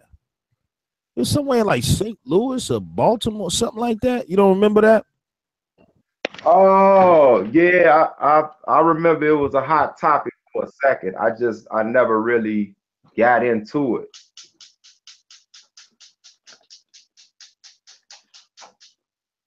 Yeah, they I think he shot like what 12 cops and killed 2 or something like that, and then he was like on the roof, and they sent the drone in there and killed the brother. in Texas or whatever. Allegedly, yeah, you're right. Whoever said that allegedly shot 12 cops and killed two. I'm gonna say that allegedly. So, You got to. you know what I'm saying? So I'm just saying, like, this is what I'm talking about, how dangerous that is. And let's just say the brother was working off righteous indignation, even. I don't know what it is. But the Black Power movement, I don't even hear him mention their name. Wouldn't he be one of their heroes? Wouldn't he be a martyr? This is how you know these cats ain't serious. That's why I say it's dead. The person who put in the real work that y'all talk about banging on that beast, when you turn on their shows, they ain't no picture of him up. They ain't made a holiday. They ain't had a memorial. They ain't did nothing.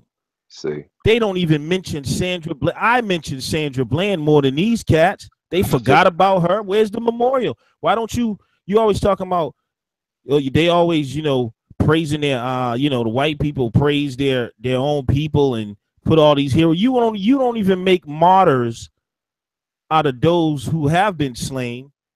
You know what I'm saying? Or put it a so-called banged on the beast. That whole movement is dead. It's whack. It's unfruitful. And that's why I bang on it. And it's not like I'm not about my people, but I'm saying we got to get away from that mentality of love for self does not mean hate for no one else, man. You know what I'm saying? You got to be right too. That's my thing. You know what I'm saying? You can't just be like, want justice for yourself and not for the other people. And that's even according to the Bible. That's why it says, judge not, lest you be judged by the same measure. So that even goes for white people. So if a little white kid gets shot by the police, you got to stand up for that too. According to my understanding of what justice is, it has to be, you don't kill no children. Our children more so, seemingly more so because of the news, but right is right and wrong is wrong. And that's what I thought the Bible was about. But if I'm wrong, you can tell me that I'm wrong. Man, look, I mean, it's no secret. Like when I read that earlier, that when the wicked rule, the people mourn. Man, I I hate evil. That's what you're supposed to hate, evil. And if somebody's gonna say, well, look at the history, the white man is evil. This is what I can say. I'm not gonna look, I'm one of them cats. I have to be real careful because I'm one of them cats. I am so fair with it. Like I got friends that's Gentiles, quote unquote. The brothers from the One West will say Esau. You know what I'm saying? I got friends that are quote unquote of the Caucasian persuasion. And we, when I see them, we joke about stuff because they say I'm kind of a radical, but they know how I am. For example, what I mean by that is, okay, I was looking at something today. If anybody know me, one of my biggest things is I'm reaching out to my people all on the four ends or the four corners where they've been scattered, whom I believe to be the Israelites. And so I'm in contact with brothers and sisters, mainly brothers from the Igbo tribe over in Nigeria, and we recognize them as being Israelites. Of course, all Igbos don't subscribe to being Israelites. It's just like because the scripture said Israel will be blind in part. We got this fake assumption over here living in the States. Once we find out we Israelites, find out what tribes in Africa Israelites, we think automatically all of them claim Israelite. No, they don't. The Igbo tribe ain't like some little clique on the corner. It's millions of them. They don't all subscribe to the same thing. Now, when you talk to most of them, they'll all say that they've heard that they're Israelites. All of them just don't believe it. So let's get to my point. So I communicate with some Igbos. I communicate with some Ashantis of Ghana and some Igbos in Nigeria. And a brother, man, sent me something, man, it really disturbed me. I don't know if he was watching the news yesterday and today, but they just declared certain countries crisis states. I believe it was Nigeria, South Sudan, and Somalia. And they saying basically at this rate, them people gonna starve to death in a couple of months, right? So one of the Ebu brothers hit me up, man, and he was sending me all these pictures, man. It just broke my heart because I didn't have anything I could send him or help him. And it's one thing to pray for somebody and tell them I'll pray for you. But praying for you ain't the same as praying for you and sending some help over there. You know what I mean? I'm all about this, man. I got to read this, Lex. Since we was talking about who the real Christ is. If you want to be a revolutionary, if you want to be about your people, then do this. Because this is actually a requirement, or you in some trouble. I'm gonna skip and through it real fast, but where y'all can go back and read on y'all own due to time constraints. This Matthew chapter 25, man, and this verse 21. This is what it say. It say, his Lord said unto him, well done, thou good and faithful servant. Thou hast been faithful over a few things. I will make thee ruler over many things. Enter thou into the joy of the Lord. So that's the first.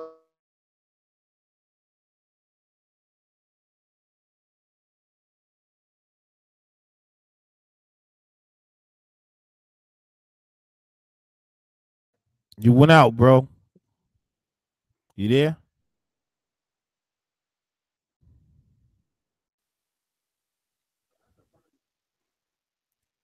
Your mic's cutting out, bro. You left off at Joy of the Lord. Can you hear me now? Yeah, I heard you. Read that again from Joy of the Lord. Okay. 1 sec. My phone acting crazy. Somebody tried to call me and it. Can you hear me?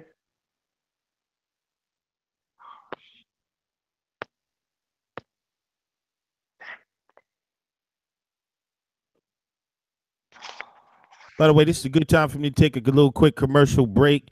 If you're tuning in, make sure you like this video. Make sure you share it if you enjoy it.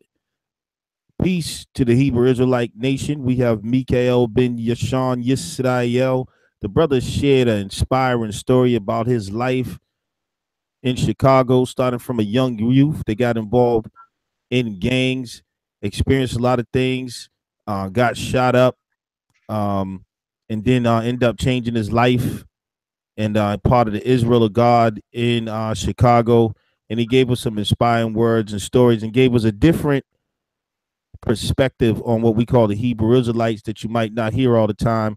For some of you to just see the videos of the brothers screaming on the corners and being extreme, Mikael definitely gave us a different outlook on, you know what I'm saying, other Israelites. So the Israelite groups are not all the same for those who didn't know.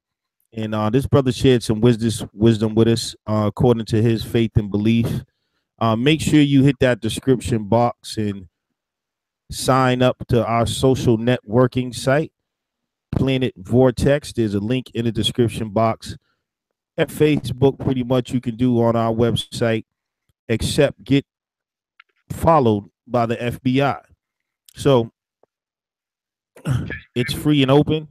You can create groups. You can create a Hebrew Israelite group. You can create a Moorish group. You can create a group of weirdos. So, you know, whatever you want to do, that social networking site is open. Make sure you also download my new album, Cold Blooded Pre-Salvation, if you want to hear some hot lyrics and rhymes. Donate to the mobile app we're developing. Our own so-called Black Amber Alert that we're developing. There's a GoFundMe link in that. For what we want to do, we found out it costs a little bit more money to get it right and to do it right.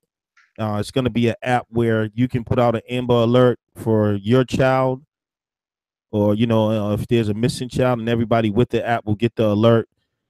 You'll also be able to track your child, all right, connect it to your phone, and your child will also be able to hit a button on this application that lets you know they're in trouble and show you where they are, and it will alert the authorities. That's what we found out after talking to the developers. So a child can alert you, and if you don't respond in a certain amount of time, the app will alert the authorities. And so that's going to cost a little bit more money. Somebody gave us some outrageous quotes, but we said, you're crazy. You know what I'm saying? But it is going to cost a little bit of money. So there's a GoFundMe app in there, um, to support that. Also, check out Planet Vortex on Facebook and Vortex Television on Facebook. And y'all also know I got the other page, Vortex Unplugged. This is Lex Vortex. Welcome to the show. I appreciate everybody coming in. Make sure you subscribe to the channel if you haven't already. Mikael, you back yet? I think the brother's having some issues with his mic and his phone right now. But if anybody has anything to say, you're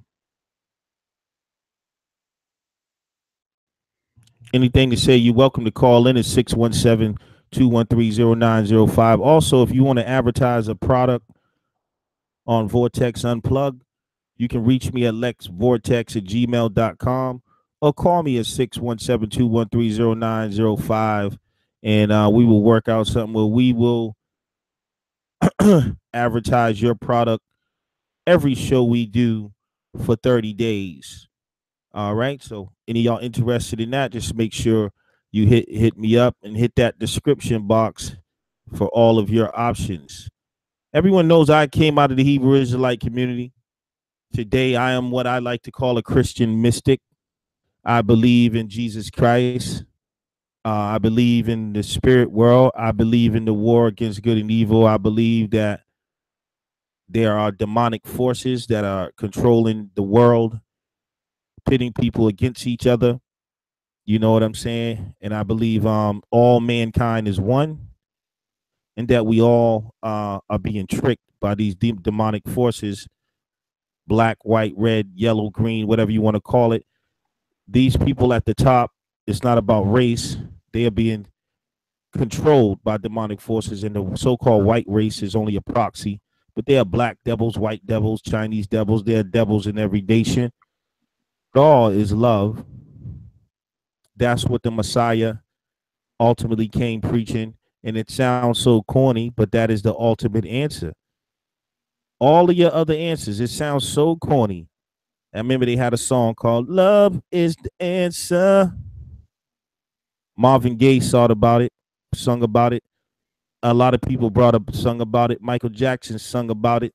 All the great ones sung about it. All the highest forms of spirituality tell you that, and the truth is, the problem with all of this is the lack of love. When you talk about white supremacy and all of that, what is the problem? They don't love black people. When you talk about white hate, what's the problem? Black people don't love white people. When you talk about all these people starving and people not sharing resources and wars, what does it stem from?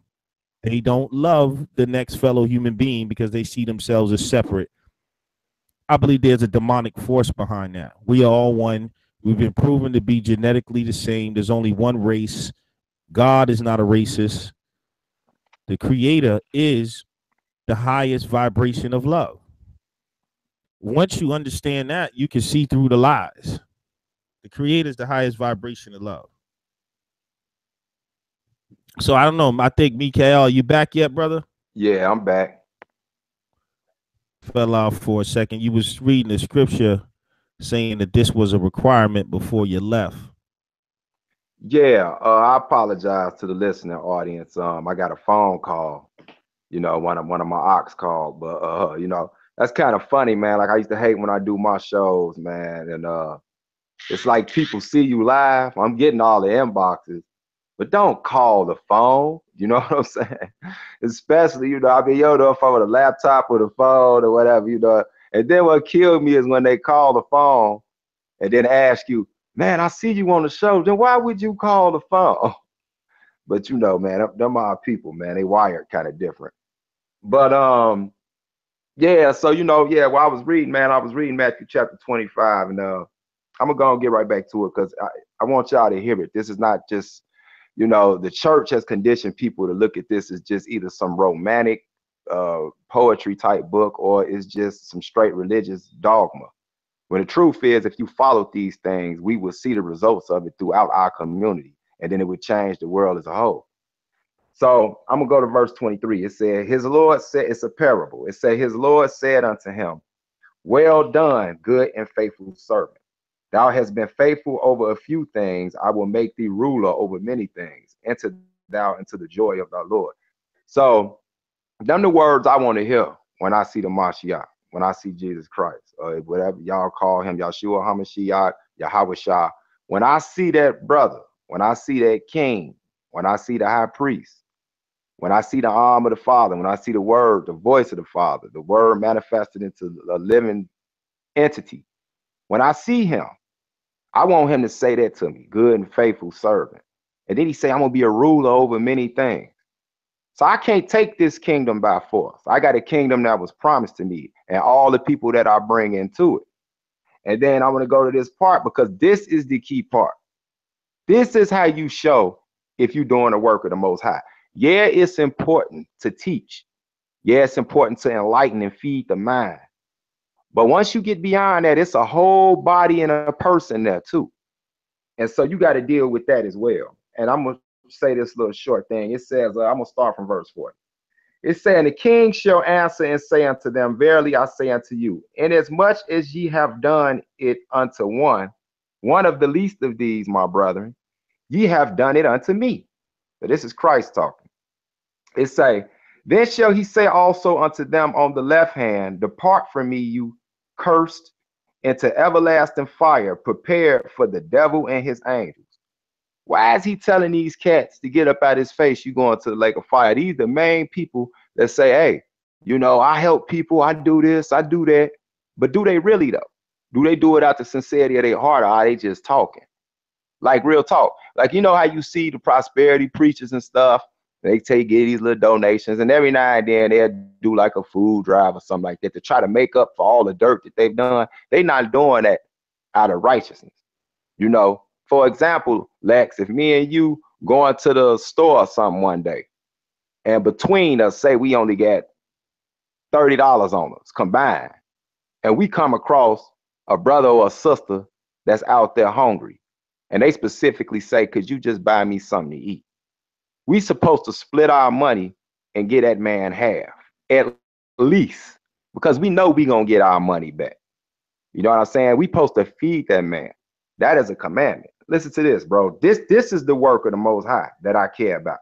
Now, if you think this soft, then you are an indignant idiot, and you definitely don't need to be on my squad. So I'm gonna say this. It say, for I was a hunger, and ye gave me no meat. I was thirsty, and ye gave me no drink. I was a stranger, and ye took me not in. Naked, and ye clothed me not. Sick and in prison, and ye visited me not. Then shall they also answer him, saying, Lord, when saw we thee in hunger, or athirst, or a stranger, or naked, or sick, or in prison, and did not minister unto thee? So, you know, they ask me like, man, Lord, you know, Christ, when was you in these positions and we didn't do that for you? You know, we don't remember you being in these positions, and especially we don't remember, and we wasn't there to help you. And he say, then shall he answer them, saying, verily I say unto you, inasmuch as ye did it not to one of the least of these, ye did it not to me. And these shall go away into the everlasting punishment, but the righteous into life eternal. So he's saying, don't be talking about how much you love me and how much you would have did for me. He said, if you don't do this to the least of your brother or your sister, that bum on the street, if you got it and you can do it and you don't do it, he don't want to hear that. He don't want to hear none of that you got to say. And I know even some of them brothers that y'all see out there that y'all think kind of radical, a lot of them do this. Even a lot of them do. That's why I say they serve their purpose, just like they probably feel we serve our purpose. But a lot of these cats don't do none of this. They just on the internet preaching, showing how much they know, how many scriptures they know. They want to show how they cut somebody, but they ain't doing nothing to make the community a better place. And I'm telling you, the Most High and Christ is going to say, get up out my face, dude. I ain't never knew you. That's what I'm about, Lex. Yeah, and that's the true religion of purpose. I even believe for people who don't claim anything, maybe they never even heard of a Bible or a Quran or whatever it is. If they're doing those things, then they are fulfilling the will of Christ. That's what I personally believe. So You know what I mean? You have people in the community making fun. That's what I call poverty shaming people. Like I tell people about my experience of being homeless and those type of things. You have people using that as a talking point. Like, you know what I'm saying? That's crazy. You got people making fun of people for not having a lot of money, and you got other people acting like they're more important or they mean something because they're extracting funds from the people and they're showing off their toys to the people. Look what I got. This, like they're chosen by God because they got a new laptop or a new car or something like that. And this is the ultimate type wickedness, I think. Um, I don't think it's ever a time to actually use somebody's misfortune, you know what I'm saying, the way people do, especially on YouTube, as something to use as a talking point. Like, and people, we devalue people now. You know what I'm saying? Like I hear, you know what I'm saying? I had to talk to a brother earlier talking about who's relevant, as if there's any human alive that's not relevant for whatever reason. Even the bum on the so-called bum, I don't like that term because I've been out there, you know what I'm saying? But even a so-called homeless person on the corner, they're not irrelevant. You know what I'm saying? This is a being that was created by the creator that has a divine spirit in them, whether they know it or not. So, all those little things, man, we filled with a lot of ego. And sometimes people that cling on to religions, this is how they turn people off from God. You know what I'm saying? Because of their ego and them acting above people and gloating in materialism, you turn people off from God. Then leading to that, this is my next question. You know what I'm saying? As we wind down, Mikael, I mean, have you noticed the heightened, and I hate to say it, among our people, among the conscious people, they hate that Bible and God, man. Woo! They hate it, bro. They hate God. They don't. They you better not say the name Jesus around them. That it's really the RBG comedic group. You know what I'm saying? And not just them, just the Black Power people in general. They keep saying that, that God, not even just the Bible, the whole concept of God is white, almost like we don't believe in this spook God, and we worship nature. They're talking to the ancestors, which are nothing but demons. I already revealed that to people. They're witches and warlocks. If you're talking to ancestors, you're talking to demons, because when somebody dies, they go back to the ground and the spirit returns to the one who gave it. And people argue with me. Some people got upset when I said, I got some friends that do that stuff, and they say, "Oh, you're bugging, Lex. I talk to my ancestors all the time." Oh, really? Acting like your grandmother. So, what's up with that, man? I mean, this Black Power joint. They hate the creator. They think they came from monkeys, and you know, it's not even cool to be so-called Black Power. Like you can't be about blackness unless you reject. You got to reject God, reject the white man's Bible, and get back to worshiping the sun, moon, and the stars in the air. What's up with that, bro? Woo! Well, you definitely bringing up the right subjects if you want to get my alternator going. Um, I want to make sure you can hear me clear because I want to make sure the audience can hear me clear. Because what I'm about to say is gonna ring some bells. Um, okay, let me say this because I know we going out. This is the last quarter of the show. And what you named were absolutely right. I think you can find that like Ecclesiastes chapter 9, 5 through 7. It tell you the dead knoweth not a thing.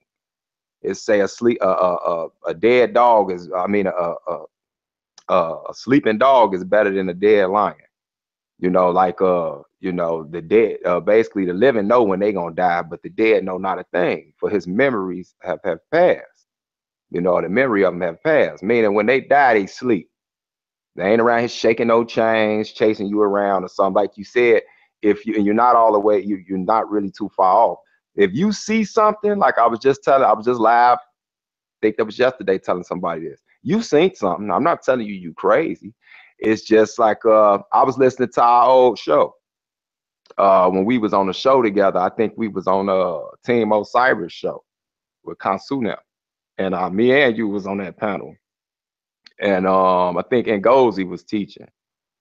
And I got on there. You did a breakdown of your understanding of the spiritual realm, and then I came right behind you, and I made some boo boos on there too, y'all, because I remember I was in the restaurant in the jerk chicken joint when I was talking on the phone on the show, and I was talking about when Saul had conjured up Samuel's spirit. You know what I'm saying? Well, he thought was Samuel's spirit. If anybody got understanding the scriptures, that was the whole abomination of it. It wasn't Samuel. You know what I mean? That's why the Most High put it in the laws and the Torah. Don't go dealing with nobody with no familiar spirit or no psychics or people calling up the dead, because that ain't them. You calling up some dark spirits, you know, some wicked stuff. And like you said, they've been around all your life. They don't age. So they know when you did stuff at the age 6 and 7, and they can mock that. They can imitate that. They know your whole life. They've been around. So, you know what killed me about these conscious cats? I'm gonna say two things. For those who not familiar with me, you know, you might see some memes or some stuff like that. You know, I haven't really been on YouTube too much like I used to. I'm about to come back out the bag though. I'm digging up some of my old channels, gonna pull them back out. I had some private ones that ain't really got no views on them, but I still had switched videos over there. Y'all might know me from off Global Media too, off Global Media. But I'm about to take the Hebrews in the Hood to a whole nother level. Of course, remember y'all be on the lookout for the Walls of Jericho. Should be touching down next month. And also it's people though that might remember me from other things. I was part of the Hebrew War Machine. We was doing the whole Kemet thing and all that. Also, I was on a show one time, been on a lot of shows. I was on Polite Show, the New Covenant Radio. They hurry up and snatch that down. It ain't on there no more. But unfortunately, a lot of people heard that show. And I know you know what I'm talking about, Lex. So when people see me sometimes, they say, "Is you the Mikael from Chicago?" Because, you know, it's two of us, me and Mikael Evers, Michael Evers. Shalom to that brother, too.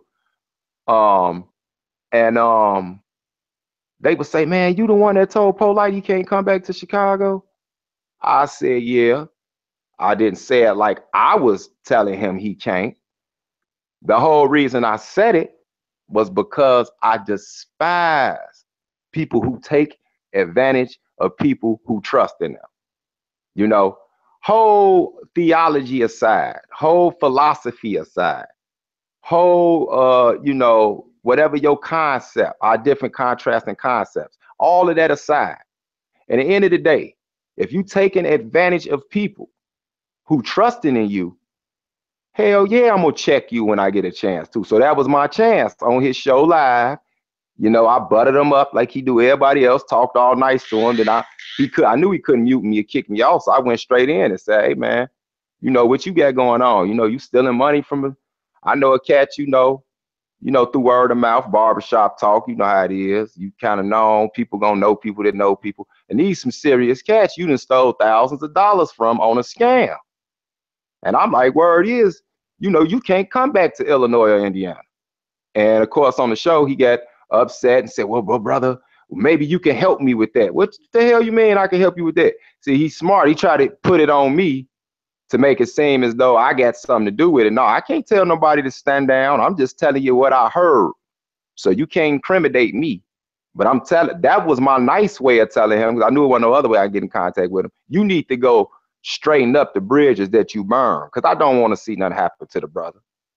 You know, but he's no different than a lot of these other conscious community dudes. Is no different than the Creflo Dollars and the TD Jakes and all these people they want to talk about that got people up in the church like dummy bags, you know, taking all their little rent money and they, you know, riding around doing what they doing. See, look, I am a rewarder of those that do good. I love to see my people doing good. I love to see them balling out of control. I know ballers, you know, righteous ballers, but I know the Most High bless them because I see the fruit that they bear.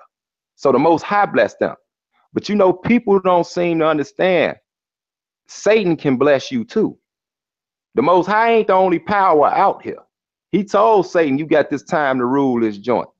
You know, everything got to come through him.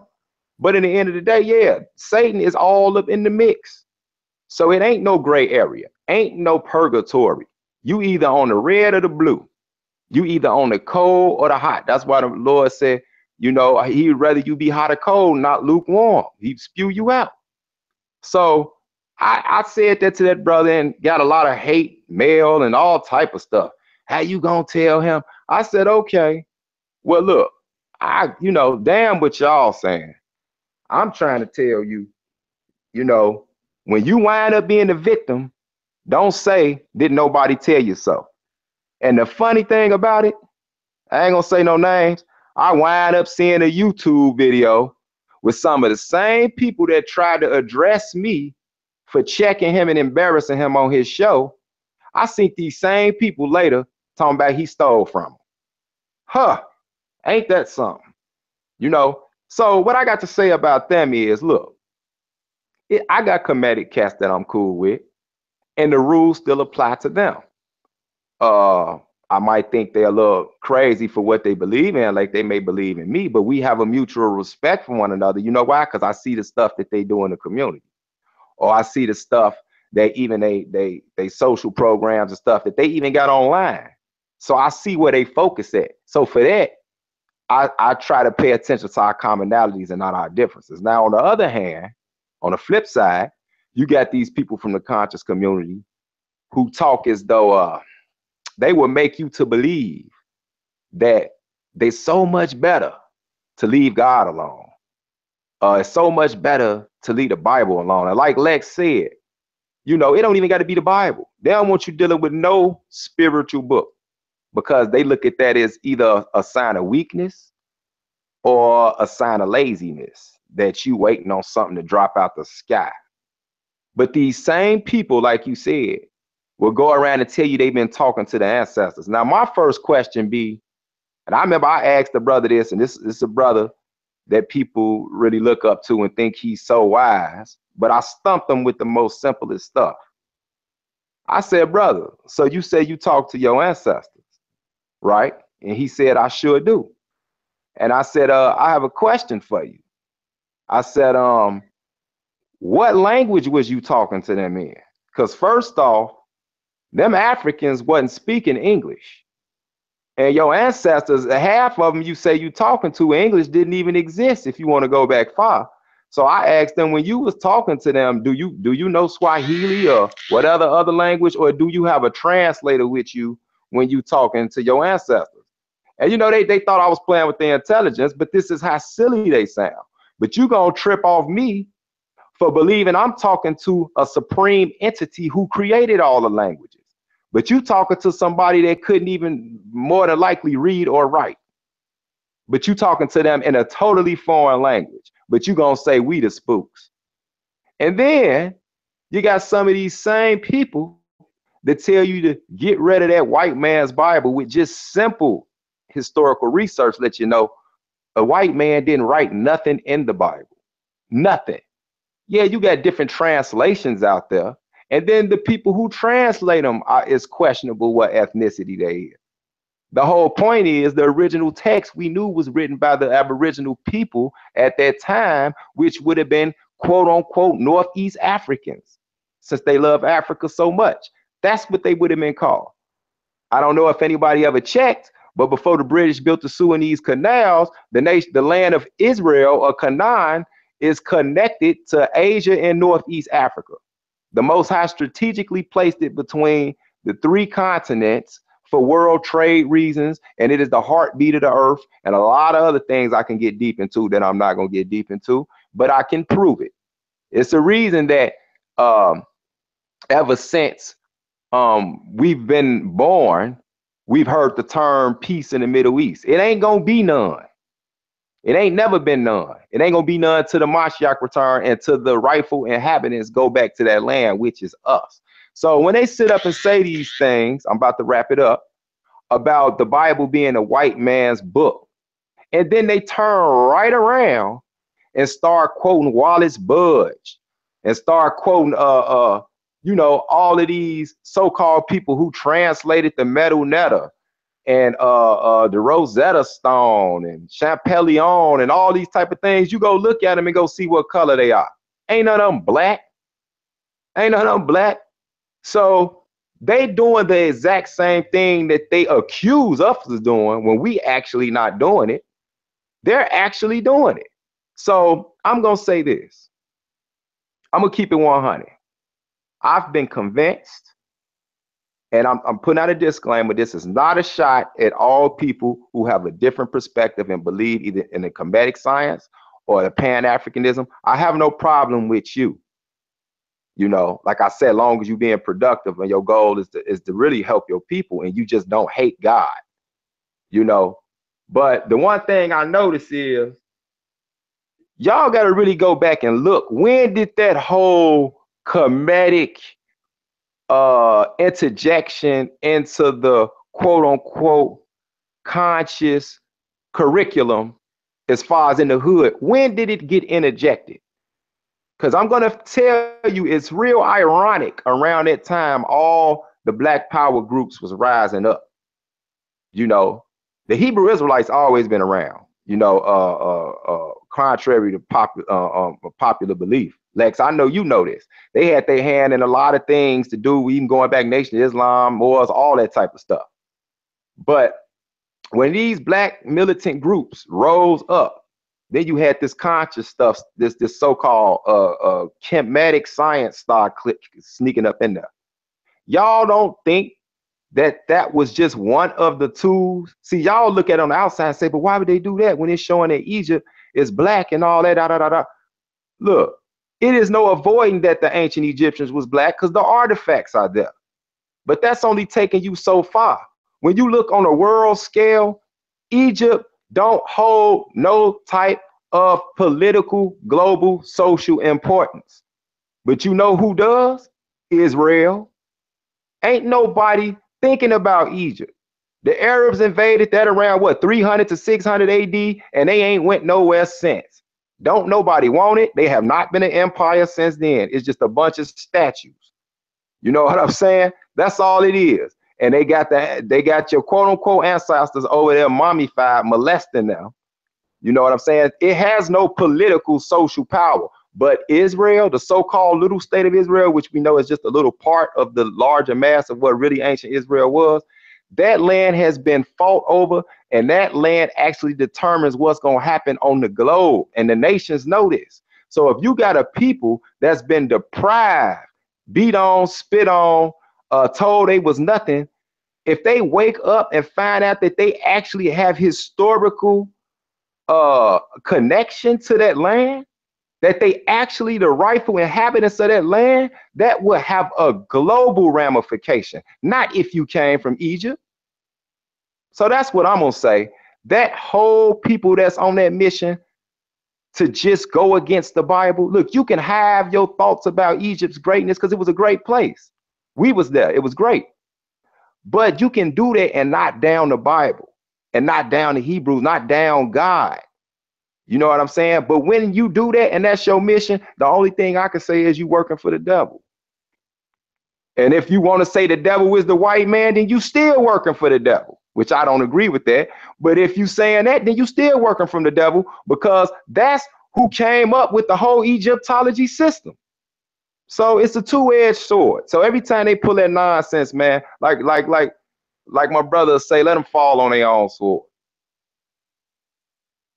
Yes, indeed. Egypt was a wicked, wicked place. I don't care if you don't like it. Kemetics. I studied Egypt. I was in Egypt. Was a bunch of sex freaks, a bunch of black magicians. If you walk in them, that's why you people come go in them temples. You notice they all come out crazy because those are black magic spells on that wall. I'm just tell y'all the real. There's porno. That's porno on them damn walls. Go look up the erotica papyrus. Yeah. All you people in Egypt, you need Jesus. That Egyptian stuff is them people were dark and they were hybrids. Those pharaohs were half fallen angel hybrids. They come from the same bloodline as them Europeans you talk about. And they just had melanin. They was a wicked people. Yeah, did they build great temples? That's because they had great dark occult demonic wisdom. I'm gonna just tell you what it was. They're a bunch of sex. That's why these people, when they commit, they're sexually immoral. They don't have anything. They never talk about any type of sexual morality. And they don't even, you know what I'm saying? They talk about ma'at. That shit is some old dead shit. When you gotta go say that in the afterlife, and then you want to talk about spookism. They try to act like that stuff was science. No, them weirdos believed in that stuff. That they was gonna meet the half alligator, half dragon, and get thrown to all that stupid shit. You go study the story of the people who invaded Tutankhamun's tomb. They read on that on the damn when they went in there. When they deciphered that shit, so called, it said you was gonna die for entering in that shit, and all of them died that entered Tutankhamun's tomb. One nigga had his damn bird ate by a damn snake in the middle of the day, nowhere. Go read the story, the curse of Tutankhamun's tomb. There was a bunch of black magicians. Yeah, black. So I just want to add that, I gotta get under people's skin. You know how we do in the vortex. That Egyptian stuff is garbage. This don't take away from the fact that they might have had some great mathematics and great building, but they were morally bankrupt. They was why was they into incest? No, polite, not for no damn economic reasons, because they was trying to keep that damn bloodline pure that they got from the fallen angels. They were demigods, and you couldn't even get the Book of the Dead unless you could afford it. So the people who couldn't afford it automatically just went to hell. You had to buy. They was the Catholic Church of that day and time, because you had to have money basically to pay for your sins, and you had to have monies and tokens to cross the bridge and all that shit in the afterlife. That's why the pharaohs got buried with their slaves. The pharaoh died, he killed his slaves and buried them with him and his gold. That's some wicked ass shit, man. You Kemetic people, you better turn around and go run to Jesus, god damn it. You some wicked ass black witches and warlocks. And I'm going to tell y'all that, but I had to just get that out. You invented the vortex, y'all. Make sure we got Mikael, Ben Israel in the house. You know what I'm saying? And make sure you hit that description box, man, and join Planet Vortex. This is just my opinion. If you're a Kemetic, don't get mad. You know what I'm saying? What it is, it's just a show. See, a lot of y'all get all emotional, too. That's why I still have Kemetic people come on the show. At the end of the show, I invite them to Jesus. You know what I'm saying? Or whatever. But it's nothing personal. I'm just telling you, you're into a bunch of black magic.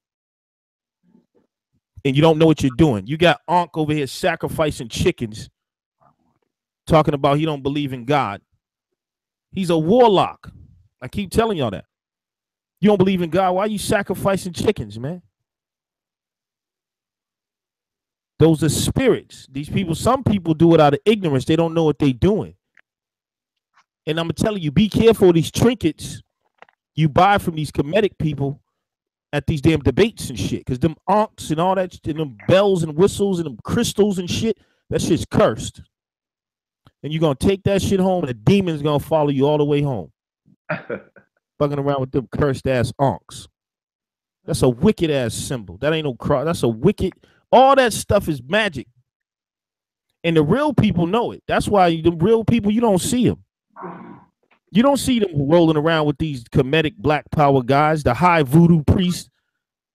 And you don't see them because they busy somewhere living in a mansion serving the dark one. They ain't gonna come out and tell you ain't no spiritual world. They ain't gonna tell you that because they feeding them spirits. And I'm gonna tell you, y'all talk that white shit. It's them high priest voodoo motherfuckers who running that Illuminati. Like that movie you seen of Believers. Some high priest black ass dude that's controlling these demons, man. You know why? Because you was the first ones to do it. And who taught these other people about these African traditional witchcraft religions? You initiated them in it. And they took your shit and took it to a whole nother level on your ass. Them same ancestors you talking to are working for them now. Asked to them as sacrifices. The people you thought was your ancestors. You wonder where all these missing people are going? They sacrificing them to your so-called ancestors. That's how they get money and power. So, you know, I had to go on my rant, man. But Mikael Ben Israel, man, we might have a call here. Give me a second.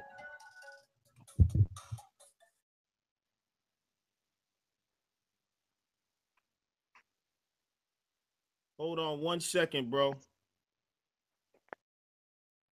I got to get you on the speaker here.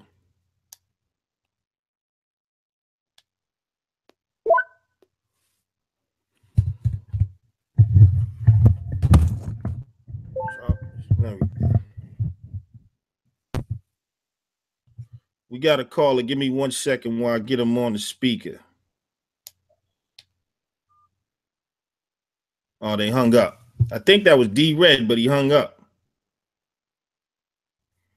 But anyway, oh, here we go. Yeah, like I was saying, man, I want to thank you for coming out. I think we just had a caller, but I don't. Oh, here we go.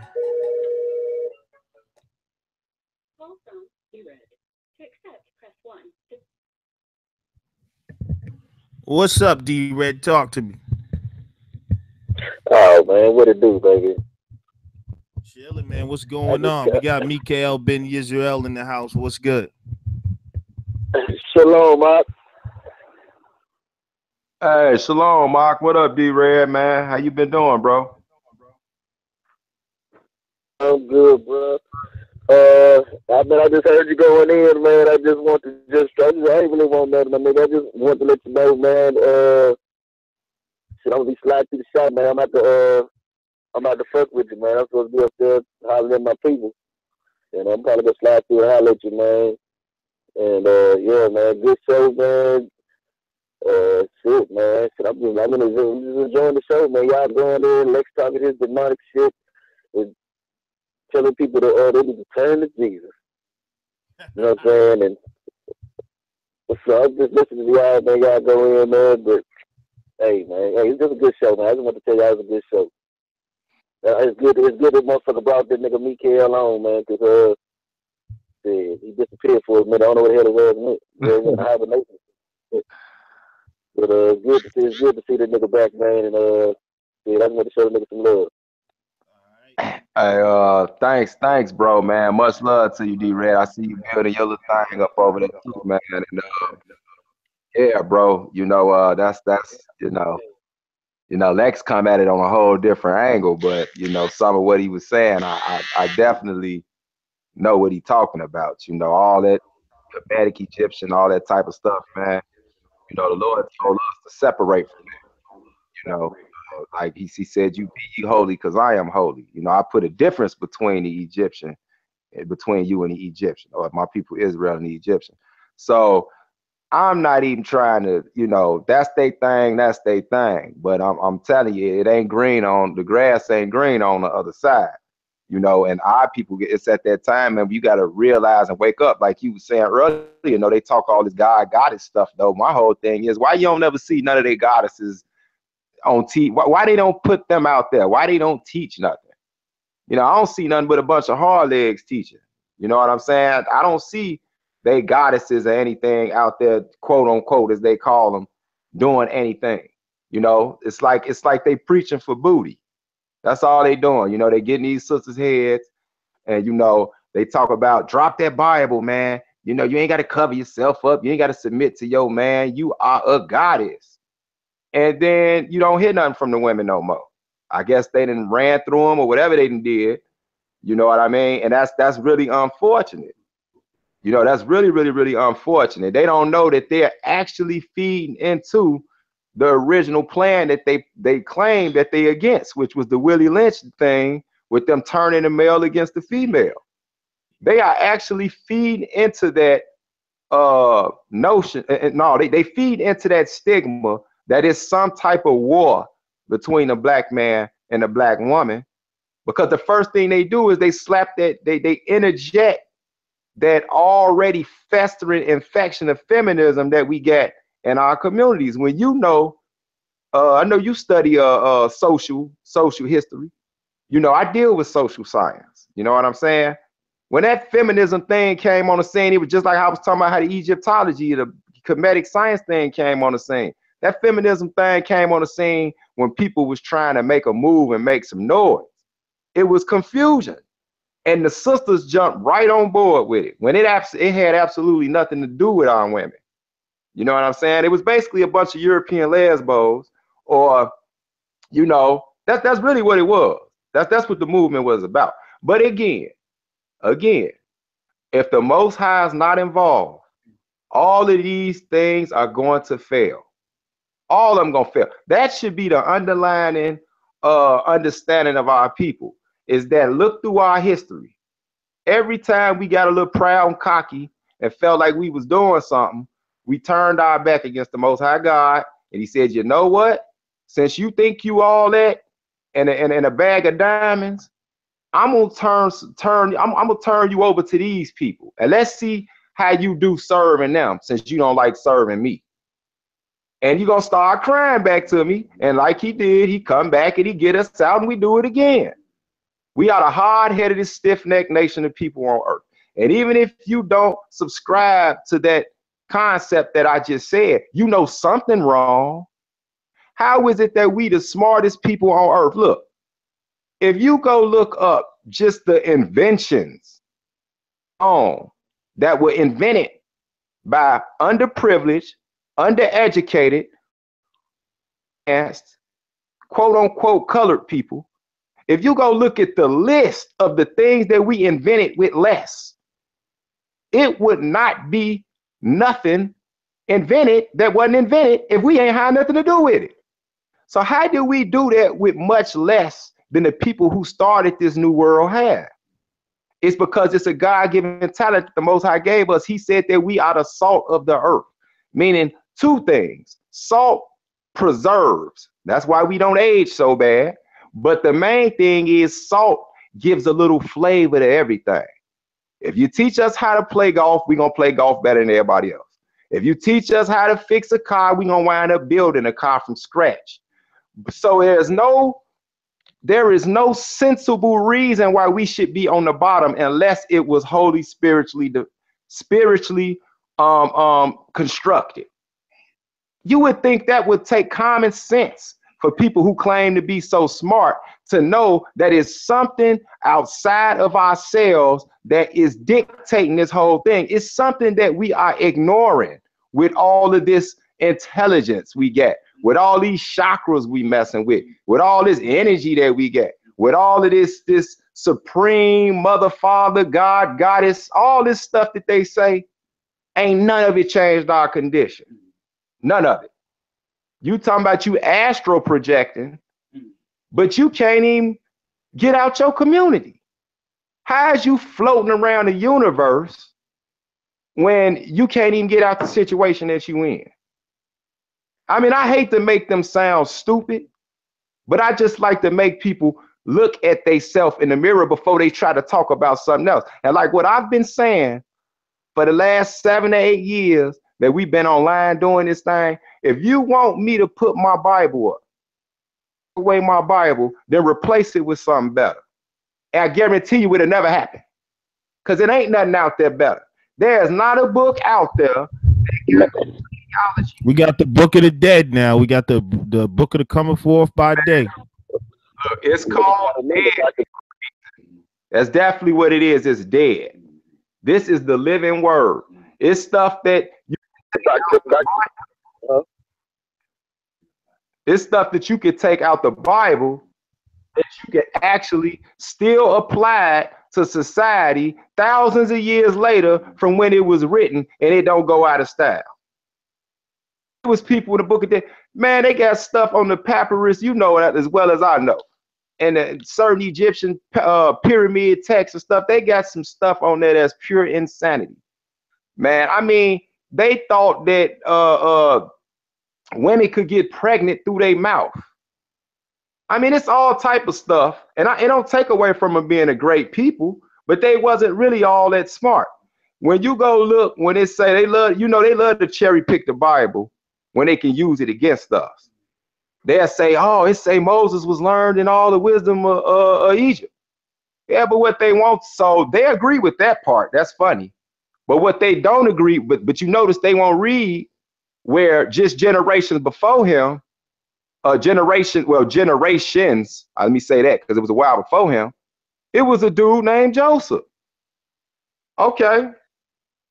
Joseph. It say that he was second in command only under Pharaoh. So he literally ran Egypt. You think he didn't build schools and universities?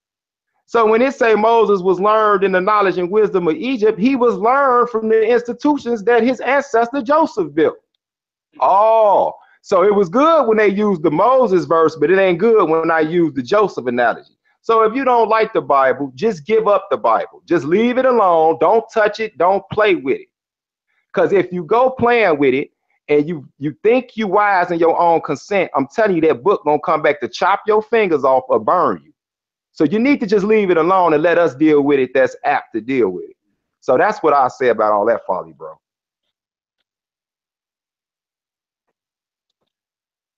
And this is for both of y'all. Me and Lex gonna do something where we gonna bust these evolutionaries and they go bust them in their goddamn head.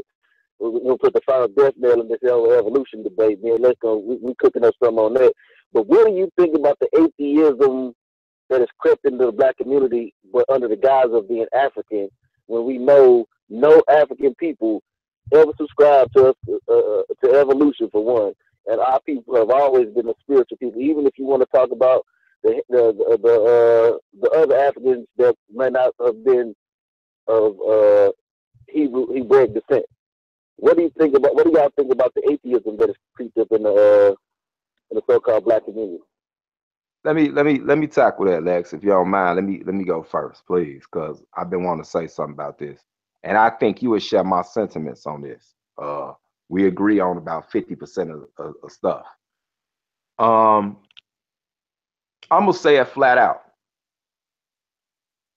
I know everybody has free will, and they got their own. Let's put that somewhere.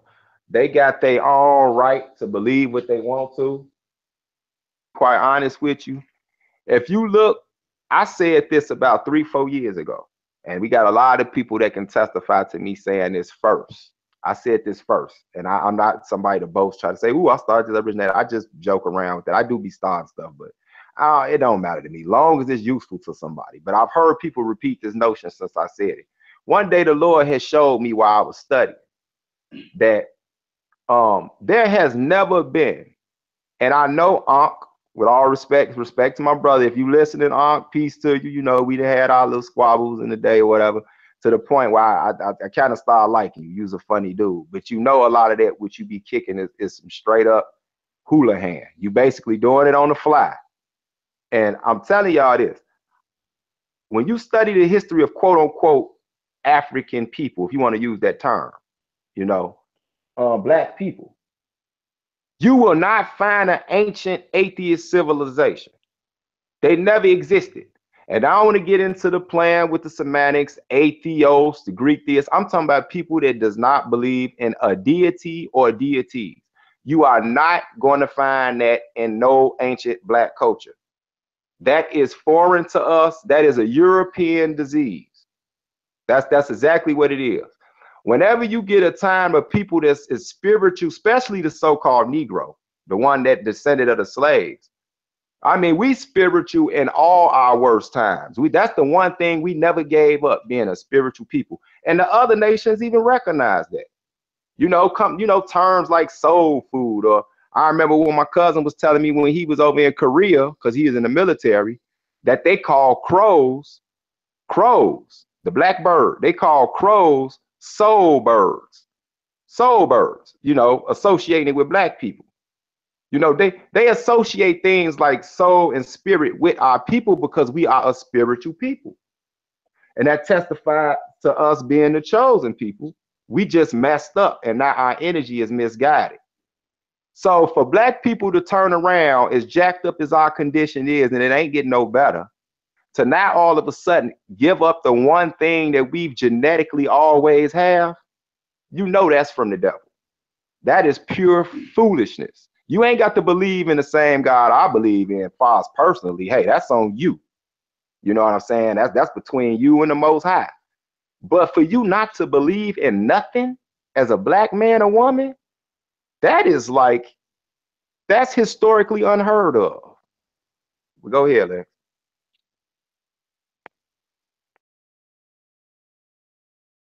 Cat needs Jesus. That nigga is maybe 5% away from total demonic possession. Straight up, I'm gonna just keep it real. That dude is a dark warlock working magic on the community, leading people to spiritual death. We don't even got to get religious. Everybody knows the name Jesus means different things to different people depending on what they believe in. When I say he needs Jesus, even outside of the religious aspect, the brother needs some love in his heart, man. And he needs to understand that he's under spiritual influence. See, what happens is when you under serious demonic influence, in the story of Christ, it said, those with ears, let them hear. I always repeat that. Obviously, you got 2 ears, so why would he say something like that? That means there's another form of hearing. But when you get into that African traditional religious voodoo crap, you're messing around, even if you're not even aware of it, because he may think, oh, this is just some deep science or some shit. But he knows better than that. His hearing is blocked. The dude is spiritually deaf. And he doesn't know what he's doing. Well, I don't know. He could know. He might have just merged with the damn demon. But the brother is demonic, man. You see wherever he goes, that whole camp.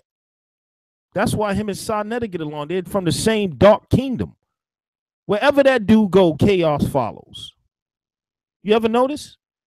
Put him if he calling this show right now, a fight's gonna break out. Right? If you take him over here,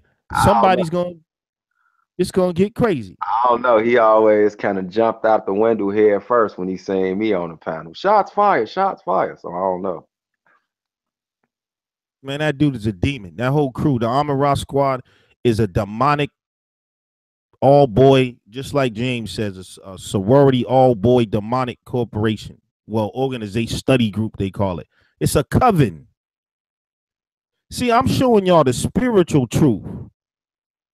They say it's a study group. That's just like motherfuckers that make these organizations up and say, this is the Jimmy Fund. And then you're really using it just to, to get little kids. That is a coven, a witch coven. It's the Amon-Ra squad is a witch coven. Out here teaching people that we come from monkeys and atheists. Come on, y'all. That shit is not light. That shit is demonic as hell. Ain't no black people in the history of the fucking world up until the 19th century started even thinking about some shit like that. And it goes to his teachers who was on demonic influence. And y'all know who they are. Got turned up right now, so I'm going to respect some of them and respect the dead. They were demonic as hell. They hated the creator. I don't know what their problem was with this concept of a divine creator. No matter what religion or whatever, they all taught that. The Afrocentric movement is a CIA demonic satanic ass movement. It is, them dudes are agents. A lot of them came in to offset, even though Elijah Muhammad was demonic, but because of his movement, they in the Asiatic stuff that he was teaching, the CIA trained these Afrocentric and funded this Afrocentric movement to offset the Abrahamic faith movement, aka Elijah Muhammad, aka Hebrew Israelites, aka Christians. Because these are the people that was the movers and shakers. And for some reason, whether you believe in religion or not, this was motivating people to action. The religious, when people say you don't need no religion, but whenever you get somebody who's really real, just like a jihadist, you ain't gonna find no Kemetic nigga blowing himself up. See, that spirit and that religious thing moves people to serious action. So you had the Nation of Islam and all these movements were based Abrahamic faith, so-called. Now, I differ with how they believe in it. You know what I'm saying? People know I don't mess with the Old Testament and what I feel about that. But I'm telling you that them Afrocentric people were CIA operatives. And make it so funny, I remember, I wish I could go find it. Ali Muhammad did a great show on Blog Talk one time when he was talking about, he'll prove that it was white people who started the Afrocentric movement, and he offered $10,000 for anyone who could prove him wrong. It was on a Blog Talk show. I'll never forget it. And he broke that whole thing down. And a lot of these cats, when they started that Afrocentric movement, when them white operatives started that Afrocentric movement, you'll be surprised who was on the board of them Africana studies and all of that. Them big names, you know, the major 3 big names, a lot of them cats was on that board. The Afrocentric movement had served a couple of purposes: to offset the church, Elijah Muhammad, the Hebrew Israelites, and to take away black people's indigenous knowledge of this land. They was trying to get you out of here and send your ass back to Africa somewhere with that crap and offset Elijah Muhammad. Why you think them Afrocentric leaders attacked Elijah Muhammad? But see, they really was all lost because Elijah Muhammad was a damn atheist pretty much. But he did have that religious overtone in terms of the Islam. But see, they didn't like the Islam because the Islam connected you to the Middle East with the other Muslims of the world. So they didn't want you to have a connection with no other people, so no one would come to your aid. So even when you talk about the Nation of Islam, they was demonic, teaching the white man's the devil, making up the story about Yaqub, but it was inspiring. But the main thing it did was connect you to other people in Asia. Because when you say the Asiatic black man, that's making a connection to other people, where other people might say, wait a minute, that's our people. The same reason why they killed Malcolm X when he started talking about humanism and going to the United Nations, not for black crimes, but for crimes against humanity. See, the main thing they wanted to do to us is cut off connection to humanity so nobody else could ever say, ever have empathy for us. That's when Malcolm X really got killed, when he said he was going to the UN for human crime. That's why I keep telling y'all this is a human thing. As long as you keep that black shit up, that's a fucking curse. You ain't none of y'all black. I didn't see some dudes pretty black, but ain't none of y'all black. Black is a curse, man. I don't care what they say, what kind of science they try to make it so deep. Oh, it's the universe. No, it ain't. First of all, no, it ain't. Get out of here. Black is an adjective. Ain't nobody damn black. That's just my opinion. So they had they killed a couple of birds with that Afrocentric stone. Africans, them dudes don't get along themselves. So they try to make you believe that you are part of the African nations, and they ain't even a part of each other. They don't get down like that. That's what I'm saying. We're the only people who think like that. If you want to even get to the tribalism stuff, was just another tool of the devil. Because everybody on earth is a human. There's no such things as tribes and all that to me. At the end of the day, that's why it says all are one in the body of Christ. That's bringing you back to the original. You started falling off when you started getting split and divided, remember? So that Afrocentric stuff is garbage. It's garbage. It's not a downing Africa, how they try to make it. It's just, it makes no sense. Because all of us don't come from Africa. Even if you want to say some of us came, you can't say there's black people all over the damn earth. Millions. What about the Indians? They black. So they you don't see them talking about Africa. So that African thing is a trick, man. It's a trick from the devil. And them African leaders and teachers, they're CIA operative. I'm convinced. I'm just telling, call me crazy. And I know I'll get a lot of slack for their CIA agents. And them people like the Amara Squad and the House of Consciousness, that spirit was passed on to them. Why you think they cause so much? You notice the Hebrew Israelites and the Moors argue, but they pretty much get along. Because they kind of on the same vibration. Even the Christians, they argue, but the church, like a lot of the Hebrews and the Moors come out the church. They all kind of got differences, but they all agree on one thing. There's a divine creator. Or they just argue about all the bullshit in the middle. But these Afrocentrics, these niggas come with the voodoo shit. The atheists, they just come and knock all the shit down. Fuck Allah, fuck Jesus, Yahweh, all that shit. We talking to the trees, nigga. Really? You niggas are some demonic ass CIA satanic ass operatives, man. And we sending that African shit back to Africa. Because ain't none of you going back to Africa. That's my thing, too. One time I was talking to Aunt. This dude was talking. I was like, well, why don't we start buying some land in Africa? Like when you do the Black Disempowerment Conference, $20 a head, like you did with the Kim on trial, made $1.5 million. If you loved Africa all that much, you know how much African land you could have bought with 1.5. You could have had a fucking city. You could have left America a long time ago and went back to the motherland. Nigga, you ain't going nowhere because America is good and plentiful right now. You take your ass to Africa and go get motherfucking some type of fucking porcupine disease, your ass will run right back here quick. And I'm just telling you the real, man. I know people don't like to hear it, but that stuff is nonsense, and it's got our people in a spiritual bind.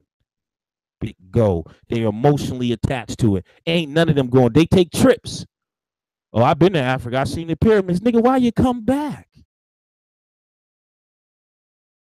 When you went home.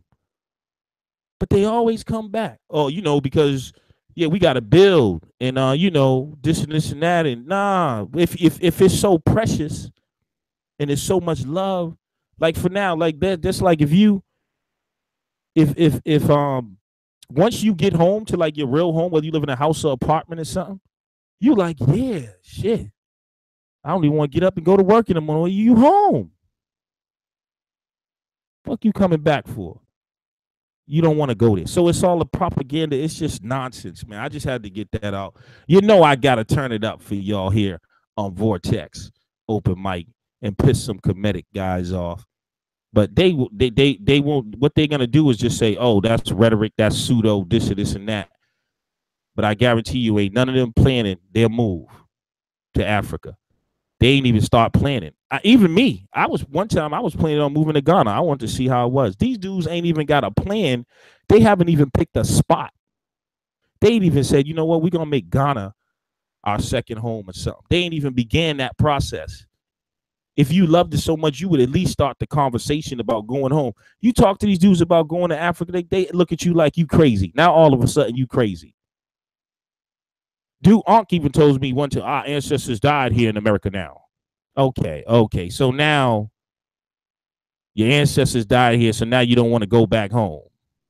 So if your ancestors died here, that means your ancestry is here now. So there's a lot of stuff going on, man. Just in my opinion, it's crazy. Y'all know I'm totally against that Afrocentric black shit. And the term black, I'm trying to let go myself. Black is the worst thing that ever happened to our people. I think saying that word alone is a curse. No, people would disagree. I think just all the connotations, I don't care how scientific you try to make it, motherfuckers wear black to funerals. And there's a reason why, because it's dark and gloomy and shit. And if you and everybody else on earth don't respect you because they know you allow yourself to be called black. And they know that shit sounds crazy to call. That's like, imagine having the people call orange. Hey, orange people. That's some childish, crazy shit. Well, orange is a part of the rainbow, and we emit the orange light, or some crazy shit like that. So yeah, man, I'm in my rant, and we're about to start winding it down. My bad, Mikael Israel. I'm gonna give you the last words. D Red, man, thanks for calling in, man. I don't know, is D Red still on the line? Yeah, man, I'm about to shut it down soon. I'm gonna let Mikael get the last words. You want to say peace or anything before you roll out? Yeah, I want to just say, man, everybody, man, let's been dropping the sciences, man, and you know what I'm saying? Yeah, and for the boy educators in the chat, man, I used to kick the boys' ass, man. You know what I'm saying? I got kicked out of all that group stuff. I used to smash it on the Evolution, smash it on the Kennedy. Them boys ain't undefeated in nothing. Not to mention, not to Zarya actually beat the shit out of you thinking them dudes are undefeated, and they got their ass in there. Not to even mention how Lex beat the hell up out of Ngozi on the Evolution. So them boys ain't undefeated, man. Them boys is dumpster juice. They not even trash. They the juice at the bottom of the trash when it comes to information. The boys are dumpster juice, man. So it is what it is. I'm out. All right, man. Thanks, D Red. And let me just say this for the record. I'm only saying all of this just in terms of the conversation we're having, but everyone I know believe there's really no difference between people in my eyes. And what the world needs now is just a little bit more love for each other. But I'm gonna let get the last words to my man Mikael Ben Israel, our special guest. And we want to thank you for coming out. Go ahead and take us home, brother. And with any last words you got to say before we end the show, or any plugs you want to put in. Okay. Yeah. Can you hear me clear? Yep, I hear you. Okay. Yeah, man. I like to say first and foremost, man. I thank you, brother. I thank you for even thinking about me to reach out to me and bring me on your show. I hope that I was able to shed some kind of light to somebody that was listening, who may understand my perspective, or how what I think the answer to our problem is, which I know scripturally teaches me what the answer to our problem is as a people. And to those who do not share my subscription to the Most High in the Bible and us being Israelites, maybe I said enough to make you consider that there's more things out there that you may not know, or the things that you thought you knew, maybe you don't know. So maybe you should give it a chance, because I mean, it really can't hurt. It ain't nothing else been working. And I like to say that. I like to also give a shout out to the brother D-Ray for calling in, giving D-Ray for giving love. Of course, thank you, Lex. You know, we got a long history. We done been into it all the way to the end of Black Radio days, and when I was on the knowledge, what was that? Do the knowledge, Ray. We'd been all over the place. We've been into it. We've been cool and all that. But when you said that you turning a new leaf, and your biggest goal is to get people from all different mindsets who people listen to, and bring them on your show. Of course, they may not see it the way you see it. Me and you have two different perspectives, but our goal is sounds the same, and that is we got to change something, man. We got to get this right, because this ain't working. What we've been doing, it ain't working. So I definitely humble myself, and I appreciate you and thank you for that. And when you learn to stop cussing so much, I might bring you on my Walls of Jericho show. Matter of fact, my hand will be open for you to do something. You just gonna have to try to clean it up for that show, because I got like old ladies and kids and stuff that be listening. But I would definitely like to bring your perspective on certain things, because I know with certain stuff, you know what I'm talking about, that you can get deep on. And I just like to say, so to everybody listening, if you want to support, like I say, the Walls of Jericho, probably about the third week, no later, of next month, I should be launching. I have a beautiful cast. Shout out to my people in the UK. You know who you are. I love you. To help me put this thing together. To my brothers that's part of the Walls of Jericho team. James Cassell, one of my old War Machine brothers. Cassius Israel, my brother Ron Jones, you know, my auntie and nutritionist, Medina Nance, you know, all these people, I like to give them love. And to everybody who's always been there for me and for our people, I get them love. So y'all can look me up, of course, on Facebook, Mikael Ben Yesharon Ben Yisrael. I mean, Ben Yesharon Yisrael. So that's Mikael Ben Yesharon Yisrael with Wise. And you can also, of course, you can email me at MikeWood32212 at Gmail, and also Jericho12 at Yahoo.com. So yeah, man, you know, I appreciate it. I appreciate it. I hope that I was able to, like I say, I hope I was able to just shine some light on somebody. And with that, I'd like to say grace and peace to everybody. All praise to the Most High God of Abraham, Isaac, and Jacob, and his son, Jesus Christ, our Mashiach, and the high priest.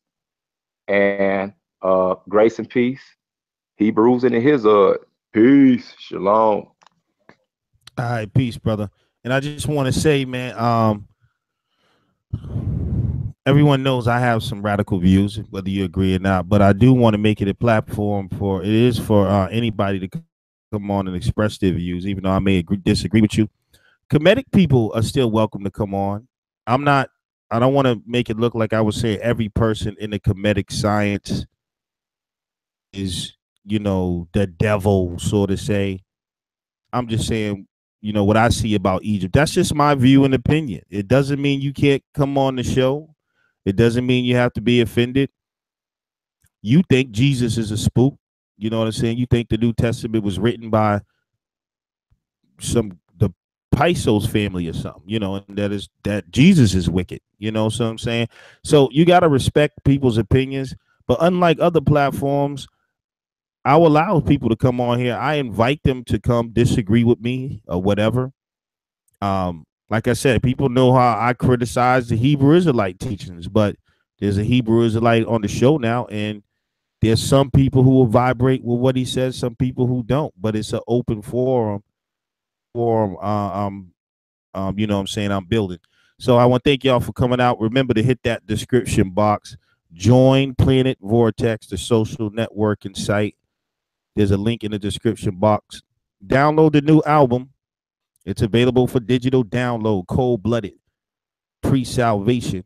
Check it out. And also there's a GoFundMe because we're developing the Black Amber Alert app, for lack of a better name right now, where you'll be able to send out an alert for your own missing children, or you'll be able to track your child's cell phone and locate them, and they'll also be able to send you a message if they're in trouble.